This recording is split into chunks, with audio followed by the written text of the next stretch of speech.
It's here. It's big. And it's closer than you think. It's not a tournament. It's what you don't see on TV. The cash is real. The stakes are high. They bet big. They win big. They lose big. High stakes live action poker. Live at the bike. Watch it live on the web or play it if you dare at the Bicycle Casino right here in Los Angeles.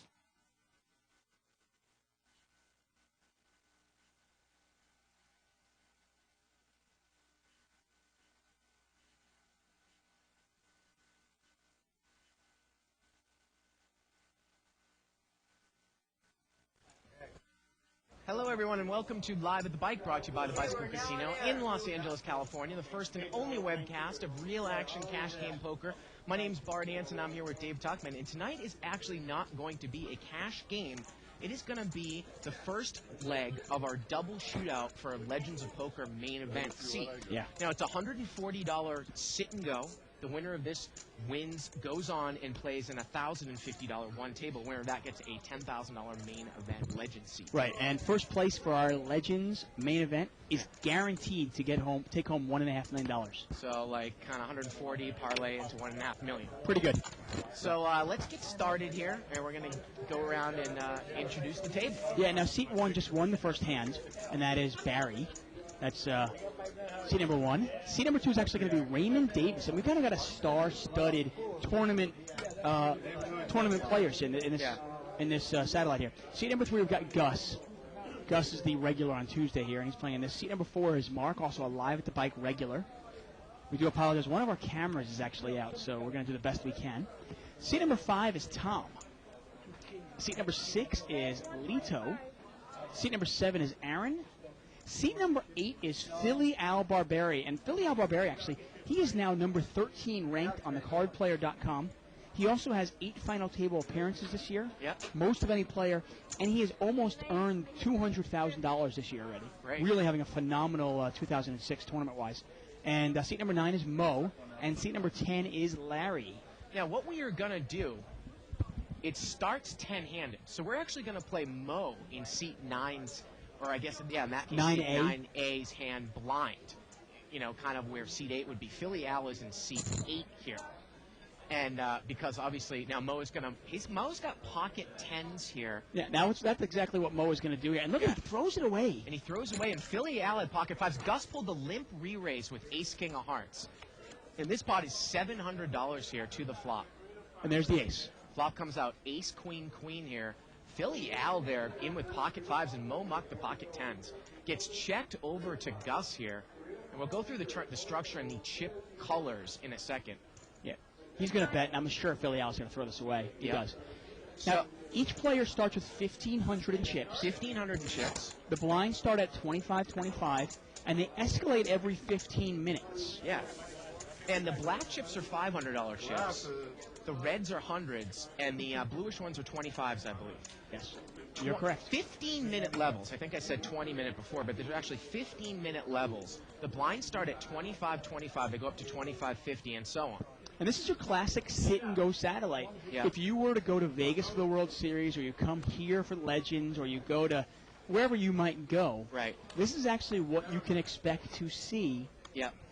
When you're talking about satellite for a tournament. This is pretty much a satellite for a tournament. That's obviously this is a 2-tiered satellite. Right.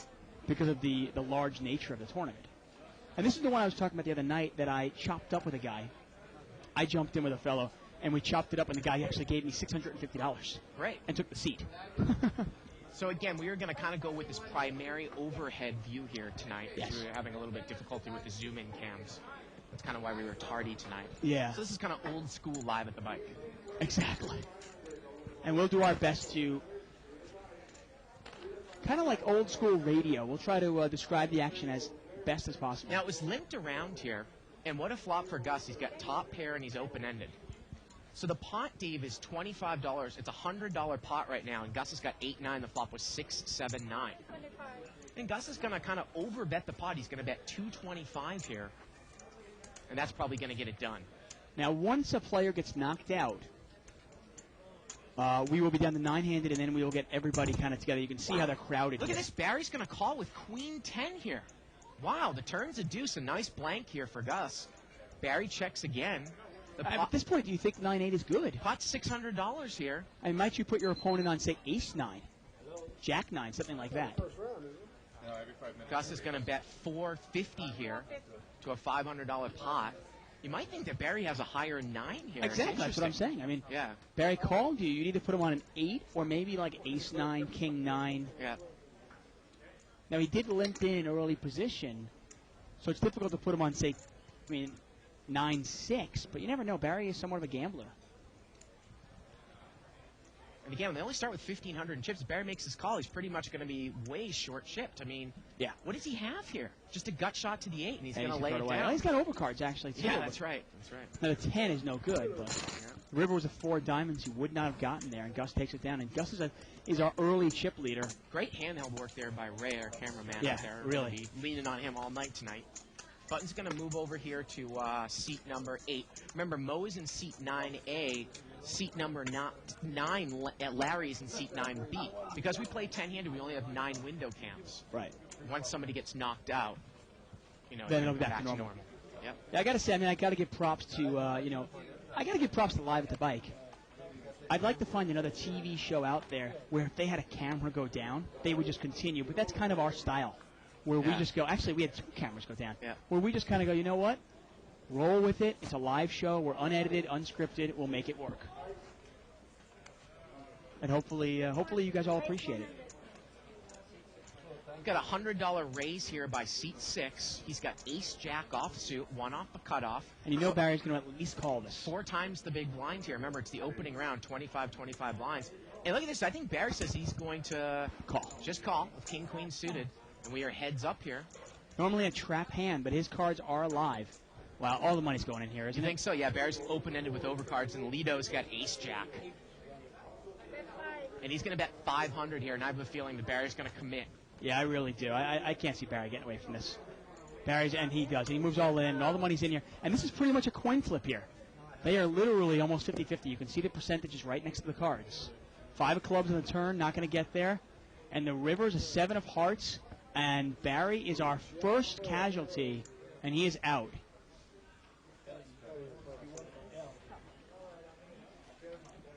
And they were doing a last longer, which is also a something you'll see often if you go to play live. You go, say, like the World Series or wherever. Oftentimes you sit down and play a satellite, and somebody will be sitting there, hey, anybody want to do a last longer? Yep.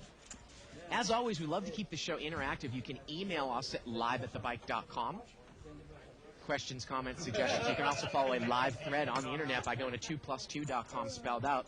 Click on forums, World Poker Tour, etc. Official Live at the Bike thread for June 6th, is it? And everyone here is going to move 1 to the left. 1 to the left. It'll be the easiest way, obviously, and everybody will have their own window that way, right after this hand.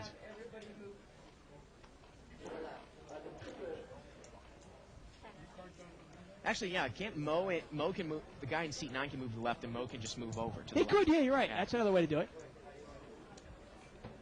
So, I think we got clear of that. Actually, even better than that. Why don't we just have Mo move? Yeah, there we go. If the players don't object. Now, Tom is going to raise it up here to 150 with Ace King. Philly Al is going to call. He's going to call. Philly Al has got. The right thing is to shift him there and go around. There you go. So Philly Al calls here. Yeah, we're going to see this heads up here, right? No, actually, Gus is thinking about it. Yeah, he's got Jack-10 of clubs over there, Dave. He's got enough chips to gamble. Sometimes in a tournament it's worth it. I mean, kind of a sit and go. Yeah. And he's going to get rid of it here. So it's a $130 pot, and again, Philly Al committing a lot of chips with a small pocket pair like he did with 5s in the opening hand. Well, the flop comes Jack-5-3. Is he going to commit here? And Gus he's on fire right now. Well, Gus is out of the hand. Tom is in there with Gus Ace didn't King, call, thank you. Philly's in there with pocket 4s. If it gets checked over to Philly Al, and he's going to bet here. He's going to bet 250. Well, I mean, Philly Al is obviously, he's doing something right. If you check him out, if you go to hendonmob.com, you go to cardplayer.com, and you check him out, he's really doing something right. He has been on absolute fire when it comes to tournaments. Once again, I'll tell you, he's almost $200,000 in earnings this year already. Yeah. Ranked number 13 on cardplayer.com. And Tom is going to call this bet here, and we quickly got about a $500 pot. Yeah. Turns in 9. Remember, we're only in the first level here.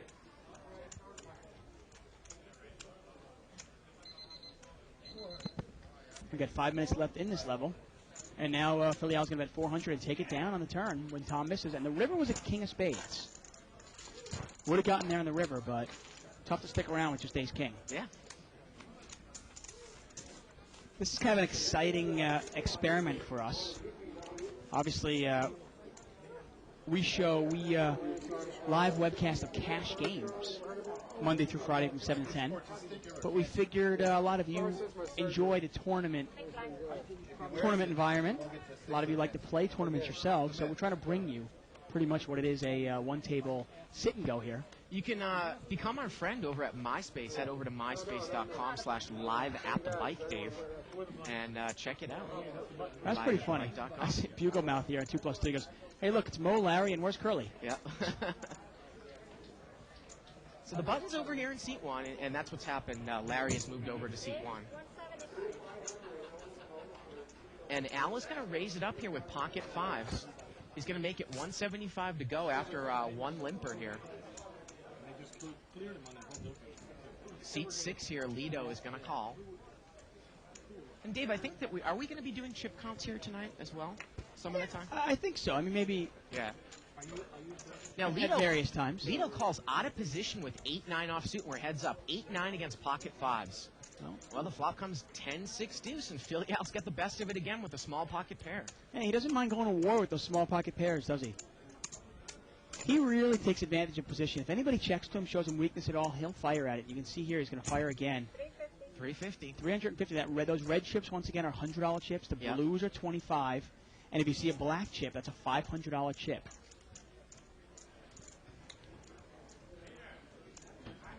If you like tournament poker, you like sit and goes, this is the place to be tonight. I mean, Lido has absolutely nothing but a gut shot here to the 7. He does have 2 overcards as well, and he's going to get rid of it there. Obviously can't know that his overcards are good with a 10 out there. Yeah, like you said, Filial, he's just been on fire, Dave, in tournaments. Unbelievable. So unbelievable. I mean, I wouldn't be surprised if he wins a bracelet here over the summer. I'd be surprised if he doesn't get a final table. Yeah, at least 1 or 2 final tables. Yeah. A bracelet, you never know, obviously. A lot of things have to fall right, but I'd really be shocked if he doesn't get at least 1 or 2 final tables. Want to tell everybody that and Raymond Davis has come over here to seat 2. Yep. If you check out the circuit from last night, Kenna James was on the show. He mentioned live at the bike about how much he likes the show and about how much he likes me. He mentioned actually me by name. Yeah. I don't know about you. Well, no, I mean, it's the one guy who actually likes you. Everybody else, probably Mark Safe, Barry Greenstein, they all really despise you. Oh, really? But Kenneth James, he loves you. It's a little bit of man love going on there. I don't know.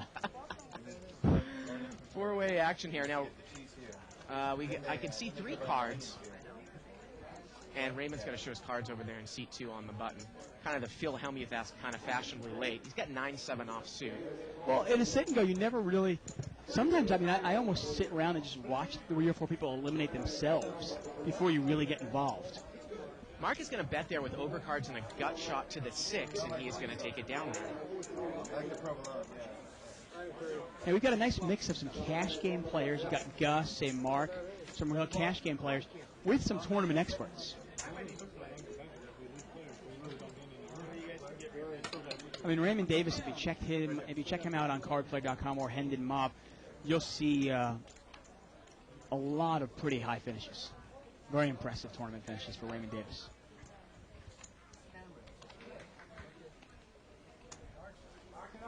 Now, post here by Kevnath. Does any money go to second place, Dave? No money goes to second place, actually, but first place gets cash. Okay. First place gets the 1,050 seat plus cash. Yep. And that cash actually enables, once in a while, first and second place will kind of do a save. Right. And allowing some cash to go to second. Larry's going to raise it up to 150 in seat 1. We need to see his cards in seat 1. Again, some people are not familiar with playing on the show. He's got pocket deuces. Yeah, a lot of new players, new faces. Now, Gus has got ace-8 off suit. Again, it still is only the first level, Dave. He's not going to get no rush whatsoever. Yeah. And the blinds are 25-25. They've got 1,500 in chips. Yeah. And Jack 9 here, Lido is going to call in the big... Well, it looks like he limped under the gun with Jack 9. Well, Falcom's ace 3-5. Larry's got the best hand with the pair and a wheel draw. And he does not bet it. Goes check here on the flop. Give more to the 80s. Turns a 9, and Lido turns the best hand. Yeah, and Lido's going to check it. And Larry's going to be content checking this down the whole way. River's a king. Check here again. And Lido's going to take it down, right? Yep. I think that was the buzzer. We're moving up. Blinds are now 25-50. Again, we started with 1,500 chips. Blues are 25s. Reds are 100s. Blacks are 500s. We're playing for a seat into the $1,000 50 final table, single table tournament, or sit and go for a main event $10,000. Right, exactly. It's a double shootout, very similar to Party Poker Stars double shootout into the World Series main event. This double shootout obviously gets you into our main event, which is in August. Button's going to move over here to seat 4. That's Mark. Now, obviously, Mark and Gus play in the normal 300 to 500 no-limit cash games that we do here on Tuesdays. Now, obviously, strategy in this is obviously very different. With escalating blinds, you can't sit around all day, but at the same time, sometimes you really can't be calling big raises with speculative hands because relative to the blinds, you have very little chips. Yeah, we're only starting with about, what is it? 30 times? Yeah, 30 times the big blinds. Big blind. And right now, at the blinds at 25.50, if you only have 1,500 in chips, you only have... We're actually starting with about 70 times. Oh, 70 times, thank 70 you, sorry. times. And now we're at 30 times, I apologize. Now we're at 30 times. So 50 to call here. It looks like it's going to get limped around. Philly Al limped in an early position with Queen Jack off suit. And we're going to see it four-handed. But you can imagine if somebody were to buy into our whale game, which is 20-40 blinds on Wednesday night, somebody bought in for only $1,500. Well, ace 5-3 here. Lido's got a flush draw in the big blind. No one raised here. Would you lead out here putting somebody maybe not on an ace? Remember, it still is early rounds. And he's going to bet a little pot-sized $200 bet here. See, I think it's unlike a cash game. I think in a tournament here, I think it's a clear bet for sure. Yeah. The odds of somebody having an ace are very slim. You know, in a cash game, we might say that's a check and fold because it's a totally dry flush draw. There's Exactly. nothing else going on. But here, there's an urgency, especially with quick-moving blinds to accumulate chips. Well, it's also more likely in a cash game, people do limp in with hands like ace jack, ace queen. Right. But in a tournament, generally that's a raising hand and a sit and go and so forth. Once again, we're live at the bike. I'm David Tuckman here with Bart Hansen. We're bringing you a one-table satellite here. And Raymond Davis made, I think, was close to the final table in the WPT Championship last year, I think, or one of the big events at Bellagio. I don't know if it was the Doyle Brunson or one of the other ones, but I'm looking at his tournament accomplishments right now. Yeah, third place in the Bellagio 2006, right? Yep. Is that Philly Al or is that Raymond? No, this is Raymond, I believe. Wow. Oh, no, this is Philly Al. Okay. Yeah. So both are very distinguished. Now we get a raise here by Mark, ace-6 of spades. Now Gus is limped in with pocket threes. And again, you know, ace suited in a cash game, you know, you might limp from late position, but it becomes a raising hand in a tournament, although we still are early on in the hands. I always find it really interesting. Obviously, we talk about tournament poker. Sometimes it can be a little boring to watch hand after hand because a lot of times it's raised and everybody folds. We don't see that much post-flop play. I think it's very interesting to see players as accomplished as Raymond Davis and Philly Al and to see what their strategy is, how they go about playing a one-table satellite. Now, Mo's got an interesting, well, I thought it was ace-10 suited. He's got ace-9 suited under the gun. He easily throws it away. Now, once you get 4 or 5 handed, that becomes a real raising hand. Oh, that's a monster, four-handed. Yeah. And Raymond Davis is going to raise it up here with a little suited connector, 7-8 of diamonds. We like the interaction that this show brings, but remember, you know, I like want people to say, you know, how they think Raymond and Al are playing because these guys really are some of the best tournament poker players out there right now. Oh yeah, Raymond won $250,000 last year in poker, in tournament poker. Yeah. Philly Al's $200,000 this year already.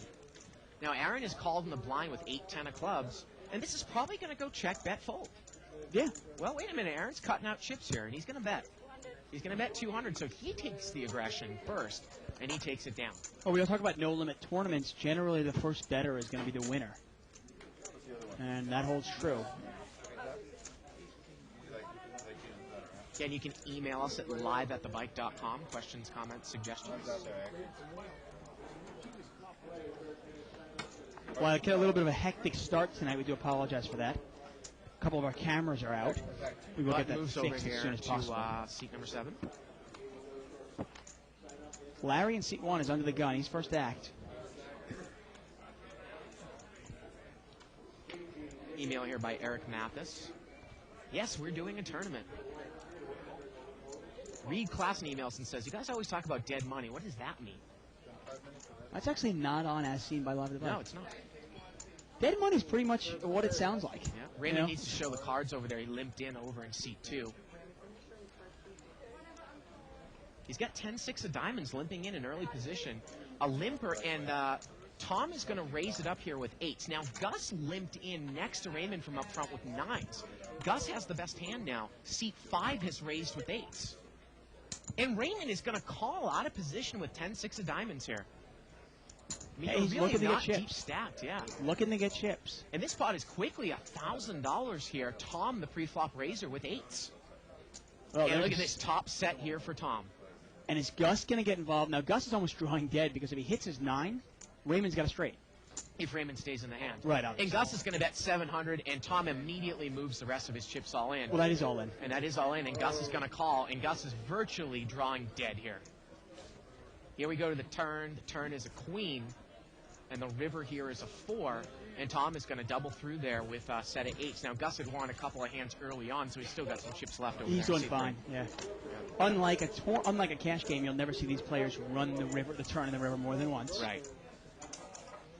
Email us. Let us know what you think of this. Obviously, we're not going to be doing it very often. We're primarily a cash game show, and we want to keep it that way. But this is kind of a treat and kind of change something up. You know, we figured we'd change it up. Let us know what you think about it. Look at this. Baron Vanger, 2+2. Bard, even though people that matter in the poker community, Mark Safe, Barry Greenstein, may not like you, realize all of us out there that cannot help your career one iota think you're a swell fellow. Well, Dave is actually just talking shit. Those guys actually like me as well. I mean, Barry Greenstein, you and I have had private conversations with him for hours, you know. It's just great, just a valuable tool for us. He's come in here several times. Oh, he's a super guy. Super guy. I have Mark nothing Safe as well. but utmost respect for him. Yep. Now we got three-way action here. Gus, Mo, and Larry, who we need to see cards in seat 1. Larry's got 5 deuce offsuit here. Now Queen 8-8 on the flop, and Mo's flop trip 8s. And he's going to bet right in here. Maybe he's going to hope someone's got a queen, and he's going to take it down. Unraised pot.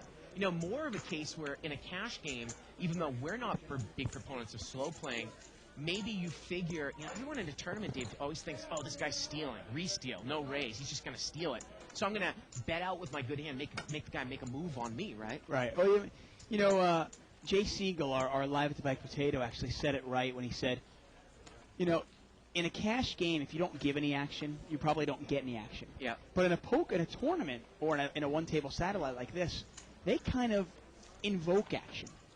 You know, they provoke it, actually. Provoke action, thank you. Now, Philly Al's got another little pocket pair over there. This is going to be interesting because seat number 6 is going to bring this one in for a raise with ace-10 offsuit. He's going to make it 300 These here. raises are huge. Wow, $300 raise, and Philly Al quickly calls here with 6. Why are you raising so much? I mean, I got to tell you, I don't understand the raise. The blinds are $25.50. He's making it $300 to go? And Al calls with 6s. Here we go to the flop. Well, there's wow, a 10. and look at this, 10 deuce 4 on the flop, and is Al going to go broke on this hand? Because he's only facing one overcard here. Lito's going to bet. He bets 1,000, Dave. Yeah. Well, if you bet weaker, or maybe check to Philly Al, and look at Philly Al's just going to get away from it. I don't really understand exactly what Lito is trying to do here. In a tournament, I think you need to get some action. I think you need to have some calls. Yep. He played that hand so hard. First of all, I'm surprised he got any calls pre-flop. Yep. And somebody could say, well, he probably doesn't really want to call. Well, then what's he going to win, 75 chips? And if anybody re-raises you with ace, and you have ace-10, you know you're beat. Email here from Jay Siegel saying, tell Ronnie the next time there's a shootout, he must call me immediately and put my name on the board. I'm sitting here in my lazy boy just watching the shootout. It's killing me. Well, Jay, this was kind of a last-minute thing that we brought together. Ronnie really didn't have a chance to do that. I can only assume that Jay Siegel is enjoying the shootout. We got a raise here by seat number 7, ace-10 offsuit. and he's going to take it down. And anyone that's not familiar with Live at the Bike, we do this show live, and we also now have the capability of a chip count function, which I believe is going to come in the next hand or so.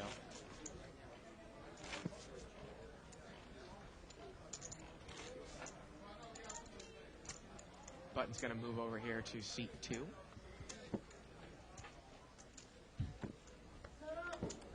Seat number 5, Lido. Actually, seat number 5, Tom is actually going to be under the gun. He's not going to play.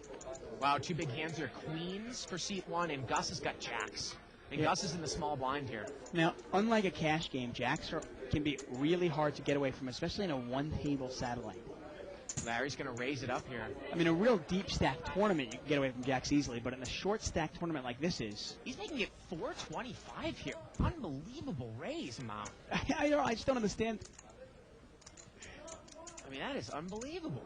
And Gus is going to push here, and I think this is going to be a call here for Larry. Of course it's going to be a call for Larry. Yeah. Larry's not going to 425. I mean,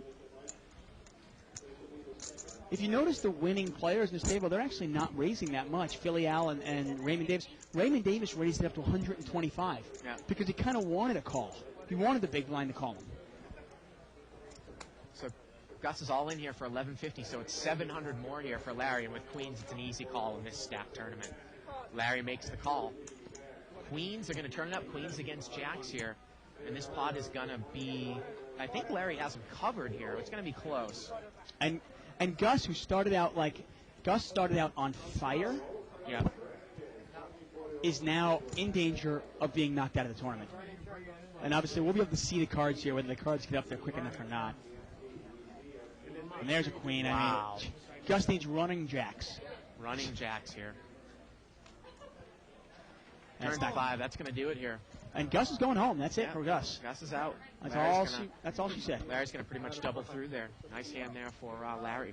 The fat lady is singing. And that's sometimes that's the strategy in these sit and goes. You can pretty much, especially the first hour, you can pretty much let people eliminate themselves, wait for a big hand or two, and let somebody else make a mistake and let them double you up. Yep. And then suddenly you're in fine shape. And then when it gets down to 4-handed, 5-handed, well, then you can start playing.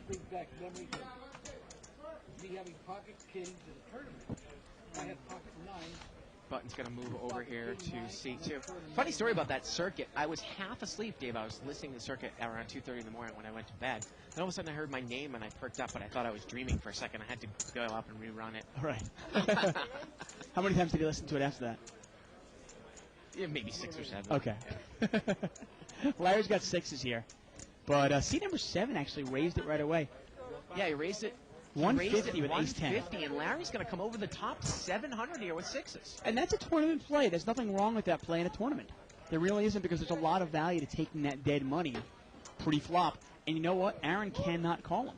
We talked about that dead money being in there that's already committed to the pot. Well, you look at it, 75 plus the 50 plus 150. I mean, that's 250 risk-free.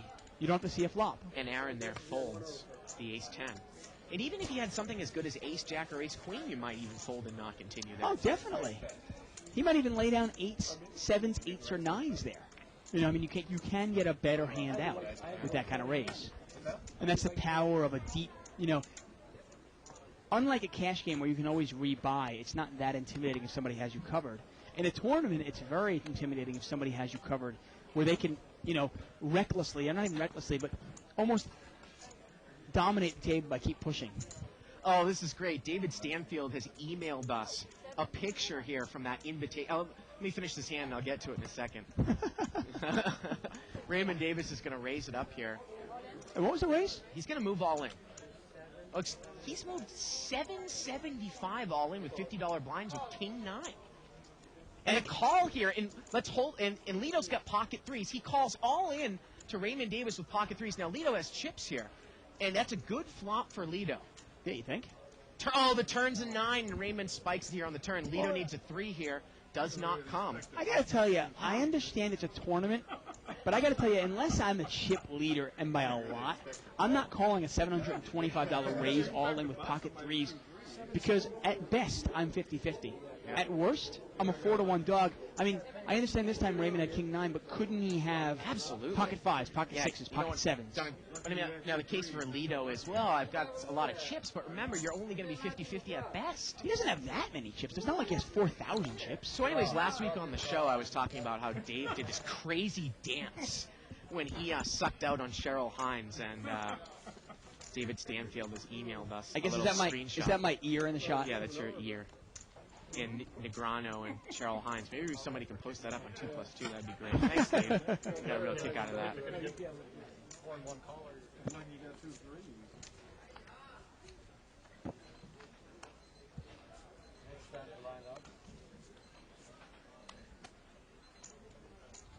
Philly Al here has got, he folds the ace-9 from up front. And obviously, Live at the Bike is going to primarily stay a cash game. And Larry here's going to raise it up here to ace-king of hearts. I'd like to see if we can make something like this, say, a once-a-month occasion. Yeah. I mean, I'll get to a couple emails. I think we're going to do a chip count after this hand. Okay. And Larry's kind of dominating the table here. He's just kind of running it over. You got to realize he's raising so much, though. I mean, don't you want to call? Don't you want a little bit of action? Email here from Crack the Gray Sky. Of course, we read the negative email. It says, this is somewhat boring. Uninteresting comes to mind. There's a reason all those televised tournaments are ended, and watching the hands remind me of the reason why. And we're going to... Blinds go up again to 5,100 now. Yeah. Right away. Take a look at the first chip count of the night coming up. There it is. Go. Obviously, each player started with 1,500 in chips. Yeah. So you can see what they're doing. Larry, obviously, the chip leader right now. Lito's still at 2,300. Now Raymond and Philly Al are both in contention. And we'll keep track of this throughout the evening. 5,100 blinds now. We're in the third level. Mark is going to raise it up here to 325 with 9-10 of clubs. And the button's got ace-queen. Now, this might be a re-raise. Yeah, he's going to push all in here, Dave. He's going to push all in here with ace-queen.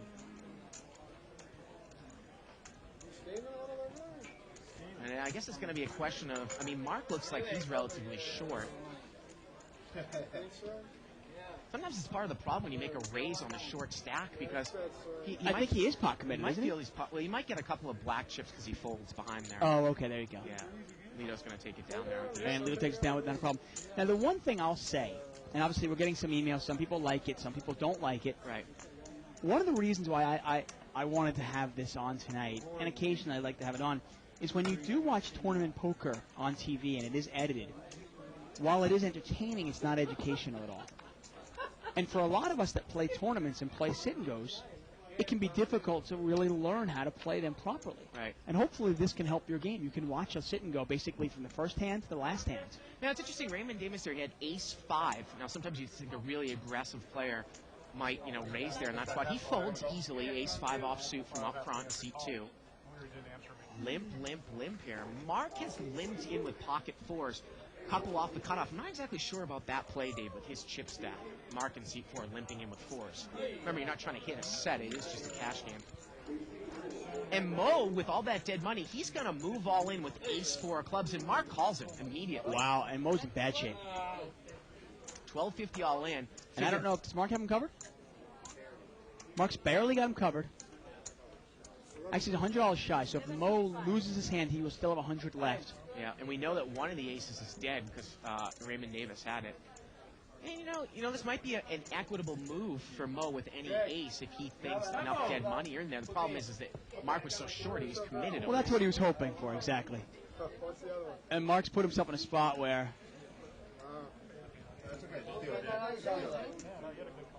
Obviously, Mark a big favorite here. Mo needs an ace and only an ace here. I mean, clubs can come, get some sort of straight, I guess. Yep. So here we go to the flop, and I think both people all in here. 6-3-3 here. Mo needs an ace, turns a king. Ace and only an ace. Yeah. Getting word that Mo still has a little bit of... Yeah. And the river here is a 3. Yeah, not going to happen. And Mark's going to take this down. Yeah. He's got 3s full of 4s. Full house takes it down. Obviously, it's your best 5 cards, and hold them. And Mo is going to be down to 1 move, which is going to be an all-in. Yeah. Mark doubles up, or almost, he doubles through there nicely. Although I will say, I mean, there have been times I've actually played in a couple of satellites and tournaments where I've been down to literally 1 chip. Yeah. and I've come back to finish respectively well, even finish and make the money.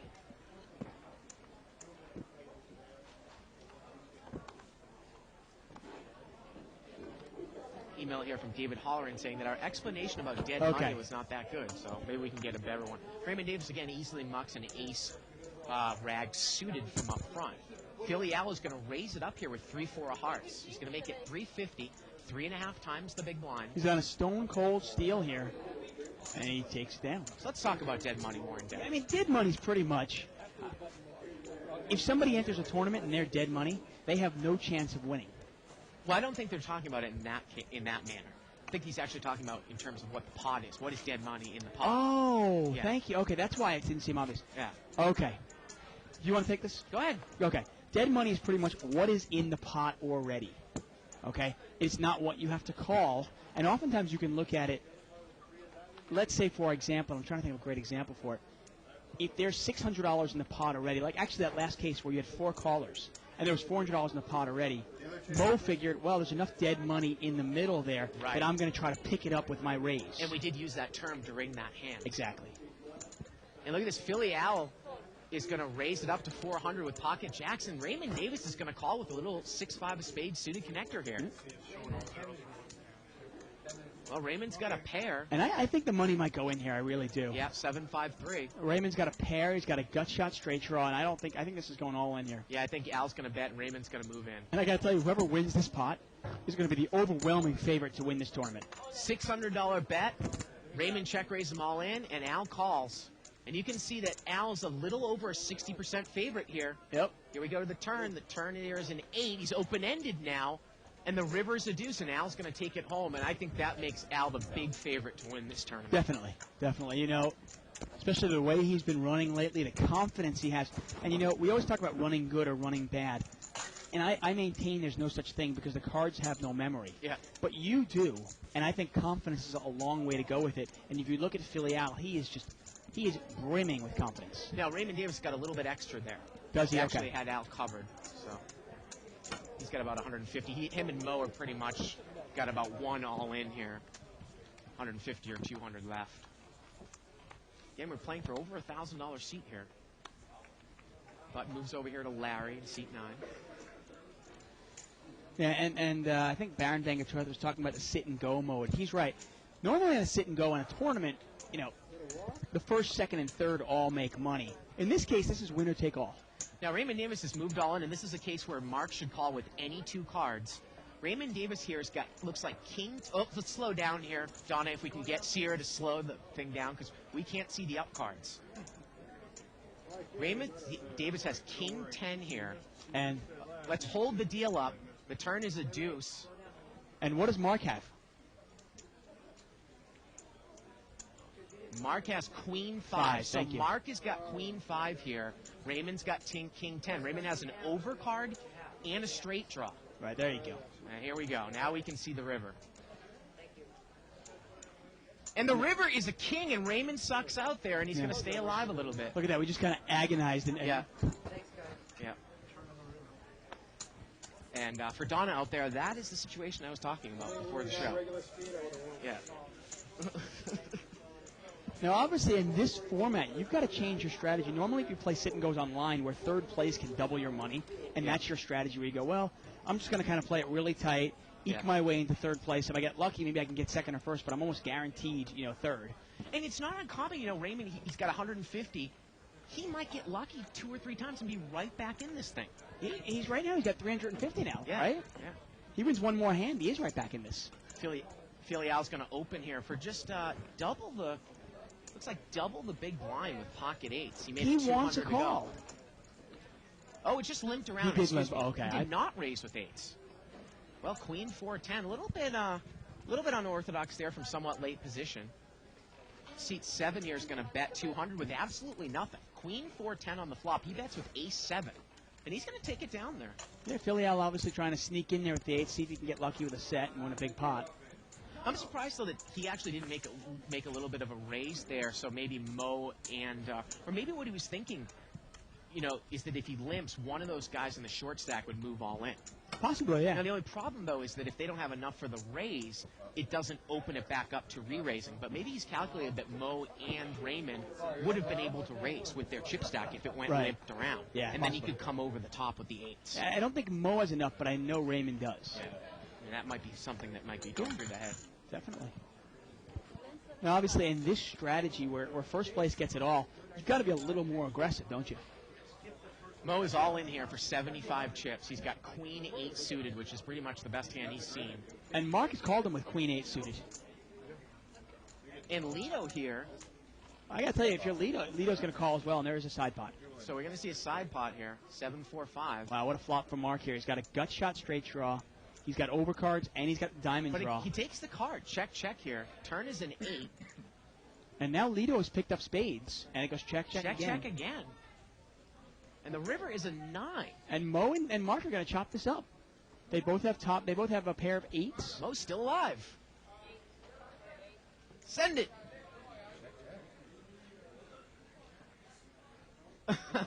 And Mo is Mo has to stay here longer. He said, one more 8. I'm like, please, put another 8 out.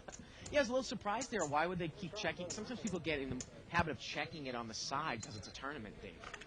Especially there was a side pot there. Right, yeah. I'm really surprised. If I'm Mark there, I bet right away on that flop. I mean, I got a gut shot straight draw. Yeah. Plus the flush draw. You don't even know. Sometimes you go, well, I can't beat the all-in guy. How do you know? He could have jack high. So we're moving up here in the world again, $100, $200 blinds. We're into the 4th level. And here we got another email here. We've gotten literally 50-50 here. Email here from GML. He says, excellent show. It's nice to finally see a single table satellite where you can see good players make the adjustments necessary for this kind of format. I only started watching your show a week ago and haven't missed an episode. Love the cash games as well. Many thanks and keep up the good work. Well, Larry's got ace-3 of diamonds here, and he's going to raise. He's going to make it 350, but look at Aaron's hand over there in the big blind. He's got ace-king, and he might come over the top here. I imagine he's going to. He seems like a pretty aggressive player. He's also a tournament player. And he looks like he's... No, he just calls. Oh, he is going to raise. I see a black chip. He's going to make it 800 more. There you go. That might get Larry off the hook here. Ace-3 is not a good hand. He's going to throws it away. Yeah. Nice lay down by Larry. And that's the one thing with these tournaments or satellites. You've really got to be able to change gears. We always talk about Corporation Mike's style really being good for tournaments, and it would be if he would just kind of put an ounce, even a pinch, of patience in this game. That was the email that brought Live at the Bike being mentioned on the circuit last night. Someone emailed asking Kenna James that we said that Corporation Mike would be a good tournament player with his laggy style. And although Kenna James did not directly mention Corporation Mike, Kenna James actually said it was more important to be creative versus being tight or loose in a tournament. Marcus got a couple of ladies here, and he's going to raise it up. Mo is moved all in here, actually up front with ace-7. Yeah, I think he moved in for what, 150? Yeah, and Mark has re-raised him with queens. Yeah, up to 450 now. Lido easily gets away here from ace-jack on the button. And Aaron is asking how much seat 4 has. Now, he's not going to get involved with ace-7. I think he figured a way. Maybe I can knock out 2 people with one fell swoop And here. there is one ace left here for Mo. Yeah, Mo's He's in bad real shape. bad shape, unless he catches some sort of straight or flush or a couple of 7s. Yeah, we got pocket queens, ace-7 here. Let's see that flop. And I think this is probably going to spell Mo's doom. Yeah, here we go. Yeah, Mo's going to need to get real lucky here.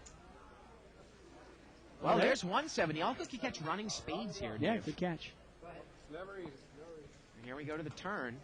Oh! Second 7. Oh, I tell you, 9 lives this Mo's got. Mark could have a redraw to a queen. No. Wow. Oh, Mo is like a cat. Yep. 9 lives this guy has. Jeez. I mean, you see that flop when it was... I mean, you see that flop before when it was the Queen 8 versus Queen 8 and King Jack. On the turn, any diamond, Mo loses. Yep. Any spade, Mo loses. But a blank comes and he wins. Yep. Now here, obviously, he's down to what? He's got 1 ace or he's running 7s and he gets lucky again. Sometimes that happens, you know. You get lucky a couple times, before you know it, you're still in there. So Mo's got the big blind here, and we are at... 5,100. I thought we were at 100 and 200. No, still 5,100. Oh, I'm sorry, 5,100. Third level right now. The next one is 100, 200. Now, no antes in a one-table satellite. Now, again here, Mark, I don't know if he's got a little bit of tournament inexperience, limping in with 17 of diamonds in mid position. I mean, would you ever limp in at this point? I gotta say, I don't think it's that bad. Depending on how many chips you have, I don't mind limping in middle position in a game like this. Well, he's picked up a diamond draw with a pair. Big hand, ace, king, 8 here. Yeah, and I really think this might go bet, raise, move all in. Yeah, because Lido didn't raise, and you figured that Mark would have raised with an ace. Let's see. Now Lido's just going to call. Lido's just going to call. And you'll see these guys are about 50-50 here when everybody else folds. And sure enough, it's 50-50. Exactly. $900. The turn's a 5, and Lido's got aces up now. And I think all the money's going in here, Dave. Well, Mark's going to pot commit himself, I think, with this bet. Mark's going to bet 450 here. And Lido moves all in. Yep. With ace 5. And I don't think that Mark can do anything here. No, he's got to call this, I really think. He doesn't have any black chips there, does he? He's got a black chip, Mark does, behind him. Lido has moved. Actually, Lido, I believe, has moved all in. I think he said all in.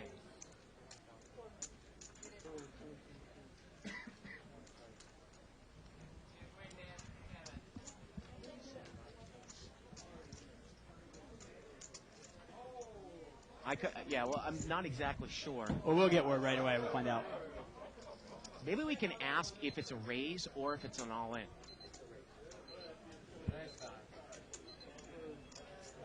Well, apparently it is just a raise here by Lido. And it's a mini raise. Well, then in that case, I guess you can call, but you've got to realize. And Mark has called. And Mark is really drawing slim here. He needs a diamond or an 8 now. And he's almost he's got a 3-to-1 dog.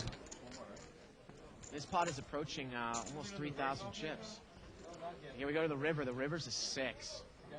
Now, I'm going to give Mark credit for one thing here. Mark checks, and now Lido. I'm going to give Mark credit for one thing. How many players make this mistake? And you're probably at home wondering if you make this mistake as well. How many times do you go, well, you know what, forget it, then I'm all in. Right. And obviously there's no fold equity there.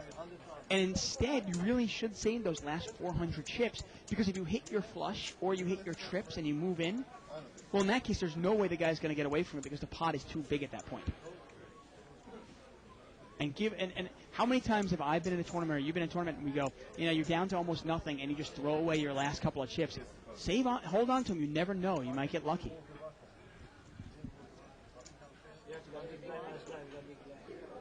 Once again, we're live at the bike. I'm David Tuckman here with Bart Hanson. Trying something new tonight. Normally we do cash games here, but we decided to use a Tuesday night, which is, I'd say, one of our slower nights. Yep. Decided to use this and do a sit and go, kind of a one-table satellite, which is it's actually a double shootout into our Legends of Poker World Poker Tour main event. Wow, Dave. The blinds have moved up to 100, 200. Mark moves all in with 4s. We've got queens in seat 5, kings in seat 6. Oh, wow. And Philly Al is lucky because he's got ace-king, but he's not at the table. He's not at the table. Philly Al's not at the table with ace-king. He's got ace-king and he's not at the table. How lucky is Philly Al? So Mark moves all in with 4s. Tom moves all in with queens. And Lido here has raised it up, I believe, 1,000 more. Philly Al doesn't have to make the decision with ace-king. Exactly. I tell you, when you're running good, man, you're not even at the table when you've got a dominated hand like that. Wow, that's amazing. Might be good for Al that he missed that hand. Yeah, it really is. And we're going to see 2 people all in here, I believe. Well, wait a minute. Seat 5 still has chips. So Lido just smooth called with kings. And look, and Mark has a set of 4s. Set of 4s. All in by seat 5. Kings are going to call. Kings are going to take the side pot here, but unless Mark gets unlucky, he's going to win the main pot with a set of 4s. And neither player has a spade. And there's the turns a queen, and now Tom's going to triple through here. He's going to take it all, though.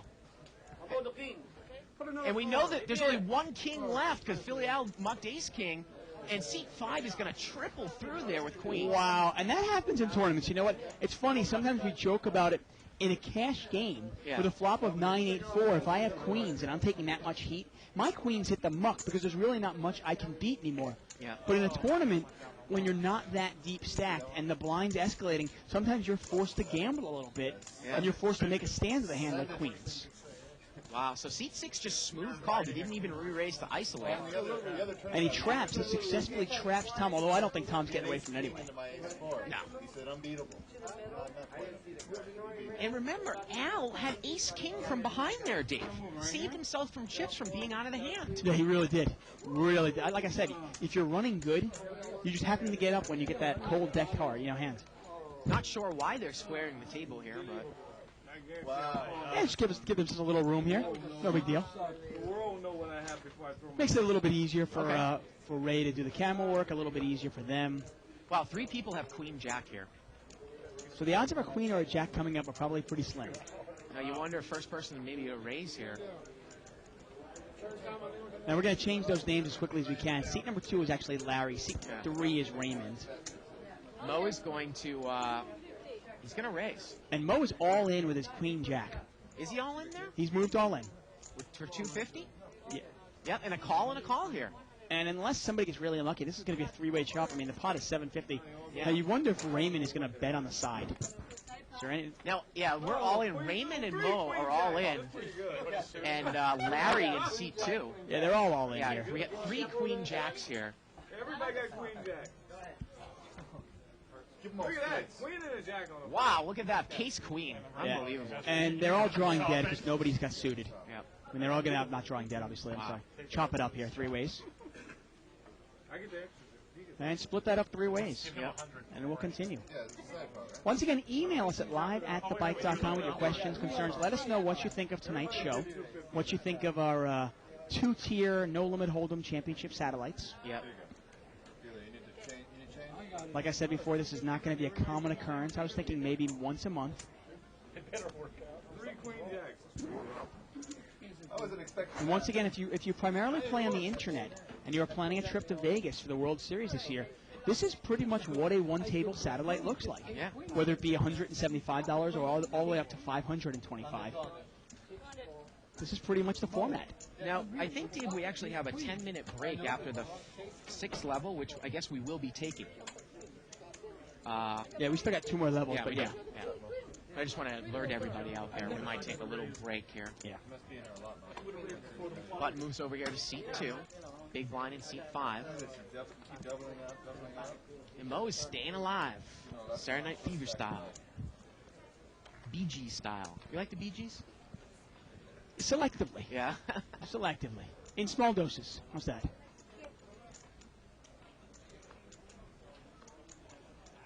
And obviously our chip leader right now is probably seat number 5, Tom. Yeah, he is. Philly Al also has a lot of chips. You like to see it? Now it's folded around in the blinds here. Now the big blind has ace-6 and Raymond's just going to surrender. And obviously Raymond and Mo are our short stacks. Got a nice, I'm sorry, go ahead. You know, sometimes people talk about how you don't chop in a cash game. Now, obviously, cash games are much different than tournaments, but it actually might give you a little bit of practice playing heads up in the blinds for your tournament game. Yeah, definitely. Well, it's one of the reasons, it's funny, when we first started talking about it, people would say, why don't you chop? And I said, well, first of all, more often than not, I feel like I'm a better player than the guy sitting next to me. You know, maybe I'm conceited, maybe I'm wrong, but more often than not, I feel that way.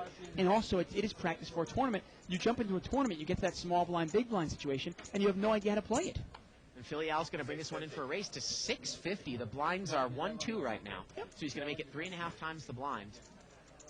And Lido here's got queen 10 off suit. And that's a big jump, Dave, from 50, 100 to 100, 200. It really is. Is Lido going to call here with queen 10? No, this is, yeah, this He is. Wow, he's going to call that? That's a big raise, out of position. This pot is quickly about $1,300 here. Now, Philly Al's got position on Lido. Oh, wow. Trip queens for Lido, and Philly Al's got top pair. Yeah, you really wonder now, is Philly Al going to get himself in trouble? He's got 2 pair, queens and jacks, the king kicker. It's a $1,300 pot, and Al's going to bet $1,200. And looks like Lido's going to push here. He does. And I think Al instantly calls, and I think Al has a little more money. Yeah, and Philly Al's in terrible shape here. He's going to need, what? Running jacks? Running jacks or running kings? Or, yeah, because a straight would give Lido a full Right. turn is a 10, Well, and the river's a 4. actually, a 9 would have been good there. Right? No, 10 actually, full house. I'm 10, sorry, yeah. Full house for Lido. Thank you. 1450. Unlucky there for Al. And again, you know, with that type of situation, always in cash games, we always preach betting your hands. But this is inherently short chipped, and when we talk about a restricted bind cash game, it kind of plays the same way. It's probably right there to check call all in or check raise all in with queen 10. Oh, definitely. Yeah. And obviously, the deeper you are, the more it plays like a deep stack cash game. Yeah. You know, if you're playing at the final table of the World Series and you've got, you know, 1.5 million in chips and the blinds are only 10,000, 20,000, obviously you play accordingly. Looks like Filial might be all in. He has moved all in here with ace-9 under the gun. And it's going to be interesting because the big blind has 7-9 of hearts. You know, it might be one of these math questions with enough dead money in there, and he's going to make the call, and I think he should. And in this case, he's in real bad shape. He did not want to have Al have a higher 9 here. All you want there is live cards. Yeah, and he does not have live cards. Yeah. He's going to need to catch 7 here. Well, the turn's a 10. He's got a gut shot to the 8 now as well. Oh, the river's an 8, and Aaron makes a running straight there. Oh, that's bad. So goes the life of tournaments, man. Wow. Yeah. And we say goodbye to Filial. Yep. 13th ranked on the card player. Tournament circuit right now. Wow. Bye-bye. You are the weakest link. I thought he was steaming.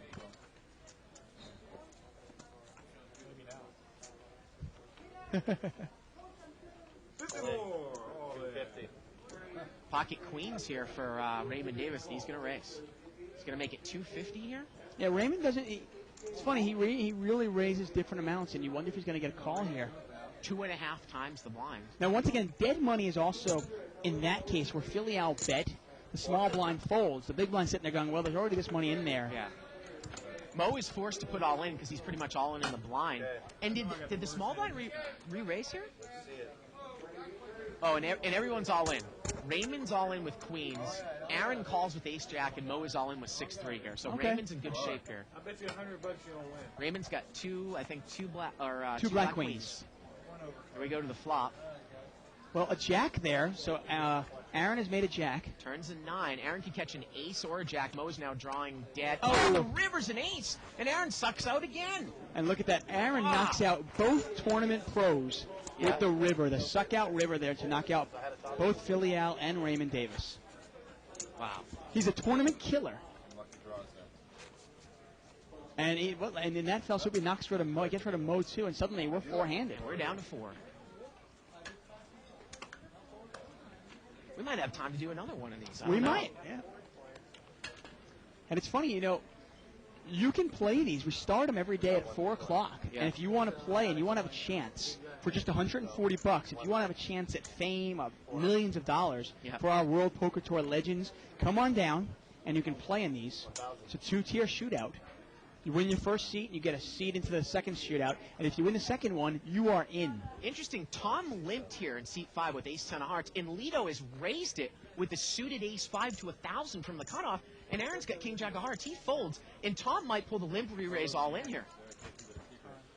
I mean, we're playing four-handed, Dave. Man, Lito's got a lot of chips, though. What is he going to do here? He's got Lito dominated. And he's going to make the call. Yeah, I don't like a call there. I really don't. I mean, I don't want to call with ace-10 offsuit out of position. What do I want to hit here? I don't even know what I want to hit. Well, it misses both players. Yeah, and Tom's ahead, but he has no idea. Now what is he going to do? Check and fold? Stop and go? No, he checks. And Lito moves all in, and Tom folds. Just set it there. And you got to know that's going to happen. I really think if you're going to play ace-10 that way, if you're the chip leader and I have ace-10 there, I'm either folding or I'm moving all in. I'm going to put the heat on my opponent. And I don't think he's the chip leader anymore. I think no, Aaron is now. Seat 7 is now, yeah. Nice email there from Paul Ferdiani. So that he spent some time with his buddies playing some no-limit hold'em. And he took them for a lot of money. Wanted to thank us. Jared Pondelik, we did get your email. We'll probably try to address that tomorrow regarding Ace-King in yesterday's show. Now, it's folded around on the small blind here. Or if we get a break, maybe we'll do it. Who knows? Right? You had the ace? I had king jack on it. No, you couldn't have the king. I had the king of hearts. So we're down to 4 there. We got Larry in seat 3, Tom in seat 5, Lito in 6-6, and Aaron in seat 7. And you know, it's funny. You look at a table, you've got Barry in seat 1, who's a pretty good player in his own right, very much of a gambler. You've got Raymond Davis, you've got Mo, and you've got Philly Al Barberi, and they're all gone. Yeah. Got a raise here by Aaron. Actually, he's just going to limp in with ace-7 offsuit. Larry limps in here on the button, seat 3. Yeah, he's got 10-7. Yeah. And we are going to see this 3 ways. 8-8-4 here with a couple of hearts. And I think Lido can bet this. I really do. 4-handed, that's a pretty good hand. He's got 2 pair. The odds of somebody having an 8 are pretty slim. Yeah. Let me throw an idea out here, Dave, and this is to Don on the floor. Again, we're doing experimental. If we actually want to do a chip count, Donna actually could stop the clock and ask all the players what they have in chips, right? Or would that be too hindrance to the satellite? No, we could. I mean, I think, yeah, if you want to, sure. I mean, I'm game for anything, man. She's cutting up the chips Look now. at Donna. Yeah.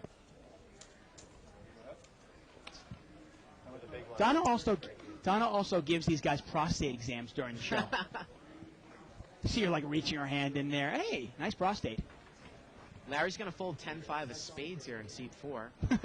Button's got 6-7 of spades, and he just limps in. In a limp here, and the big blinds get ace-3, and he checks. Playing 100, 200 blinds, you get a $600 pot here. 7-4-3. Well, 6-7 on the button's got the best hand. Well, everybody's got a pair. And Lito's going to lead out with second pair. And I think if you're Tom, you got to raise this up. I really think so. I'm a little surprised Tom didn't raise on the button there with 6-7 of yeah, spades. it's a real passive table, actually, pre-flop. Not much raising going on pre-flop with these 4 guys. Now, Aaron's in the middle with bottom pair and an overcard. He's out of there. And I think if you're Tom in a tournament, I really think you got to, wow, he just throws it away. Wow. He throws away top pair. Are you kidding me? What is he looking for? Yeah. So right now, I think Donna has stopped the clock. And we are going to get an accurate chip count here as to what everybody has. So obviously, that brings up. And you wonder now, a player like Tom. Now, obviously, he survived in this one so far. Obviously, he had to get real lucky with those queens, hitting a queen on the turn. Yeah. But you wonder if a player like that who's just going to fold top pair and not even raising the button, he's playing a little bit passive, a little bit That weak. is very passive four-handed, Dave. I mean, can you succeed this short-handed? I mean, again, you almost have to live and die by top pair in these types of situations, four-handed. Sometimes, yeah. I mean, if you're real deep and it's for a lot, if you're real deep and the blinds aren't escalating that fast, yeah, you can play real poker. But with the blinds escalating every 15 minutes, I mean, what are you waiting for? Yeah. What do you like? Pick a better spot? So I think we have a chip count now.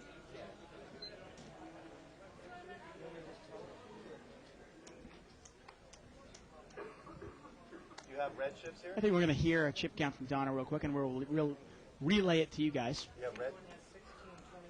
So Larry's got 1625. Seat number 5 has 4,500, Dave. Seat 6 has got 6,200. And seat 7's got 36. So seat 6, the chip leader, followed by seat 5, seat 7, and then seat 3. Larry's really on the short stack. Yeah, he really is. And you think about it, when you start thinking about how many chips you should have, remember there's 15,000 chips in play. Yeah. 10 players, 1,500 chips each. 4 players left. You want to have about 3,700, 3,600, somewhere in that range. And I don't know if Larry plays this game aggressive enough to win a satellite either. My money, if I've got to put my money on somebody, it's probably going to be on seat 6 right now. I really like Lito's game. A little bit more aggressive than some of the other players. Yeah, he seems aggressive. He also seems to know how to get away from a hand. Again, we're playing 1-2 here. Queen Jack offsuit here for seat 7. And he's just going to limp, Dave. Oh, no, he does. He makes a double-sized raise. He makes it 400 here. And seat 6, who's the big stack, is going to defend here with 6-7 offsuit. And we are heads up. Queen Jack against 6-7. Well, Lito's outflopped him here with 6-7, King 7-3 on the top. And that's not a bad flop. Again, look, he's going to bet right into him, and you got to like that play. It really puts this guy in a bad spot. And what That's he's going 500. And look at this. Aaron's going to make a pure bluff. He's going to raise it. He's going to mini raise it 500 more. And Lito's going to call him. We've got over a $3,000 pot here. Second pair is pretty big when it's four-handed, isn't it? Lito immediately calls. Aaron's got nothing here. The turn's a 9. Now, Aaron's picked up more outs. He can catch a 10, a queen, or a jack here to win this pot. And is Lido going to call? Aaron bets 500 into a $3,000 pot, and Lido calls again? Yeah, I can't believe Aaron just didn't move all in there. Oh, River's a queen! And Aaron is an absolute suck-out god here. And he's going to move in now. Now he moves in, and the pot is like 4,000, Dave. You know what's amazing? It's going to be about 500 to call, and I think Lido might have to call here. You know, it's funny. Would you actually move in with the queen there? Because you're looking at it going, well, if the guy's got a king, I'm not going to get him off it. And Lido calls. And Aaron's look, got a he queen. says, good call. He says, good call. Wow. Yeah. Yeah. What are you calling for? I had a 7. I had the best hand the whole way. What are you talking about? Wow. Unbelievable, Dave. And once again, we never try to take anything personal here. Yep. But Aaron has been the suck-out guy here. 150, 300, 150. So we're up to 150, 300. And according to lines. Ray, You know, I didn't have a king. he's a hell of a nice guy. I mean, he was talking to him before the show, and I think they were hitting it off. Yeah.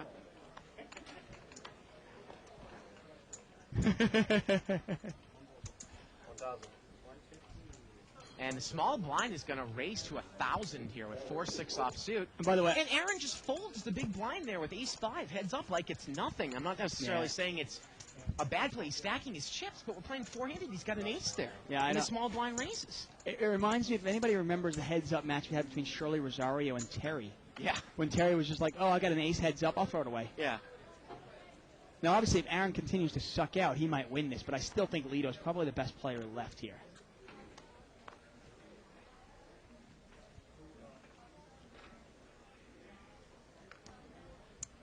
Option 6. According to Whalecock, Lido ain't going to win. I can feel it. Feel it in my bones. And Larry's going to push all in here. He's kind of on the short chip with pocket 5s. And that's probably the way to play it. He's going to take it down. Yeah.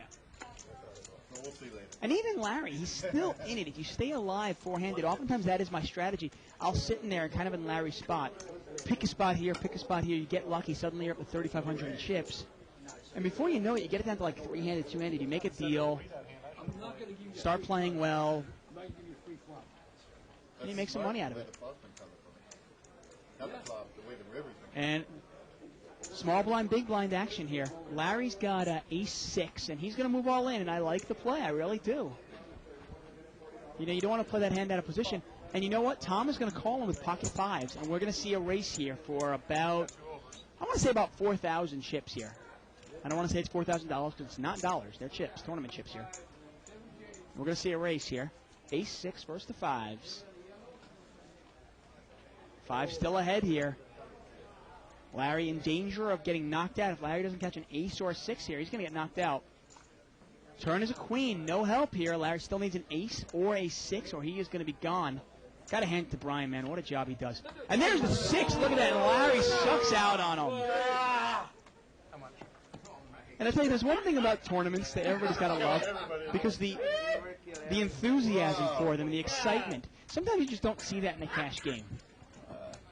I guess it's one of the reasons we were kind of looking for it. For I'm sad that you won. like I said, every once in a while. Brian, obviously, all ready to deal for the World Poker Tour, doing the nice slow deal. 300 is the big one. 150 small. Oh, it's... Once again, we're live at the bike. I'm David Tucker. I'm here with Bart Hansen. You can email us at live@thebike.com. Let us know what you think of this. I'm assuming if you're a tournament player, this is obviously of some educational value to you, where you get to see every hand. And look at that. Tom actually just folded. He had queen high. Just threw it away. Didn't want to get involved. Gave it to Lido. The walk. 300? Correct.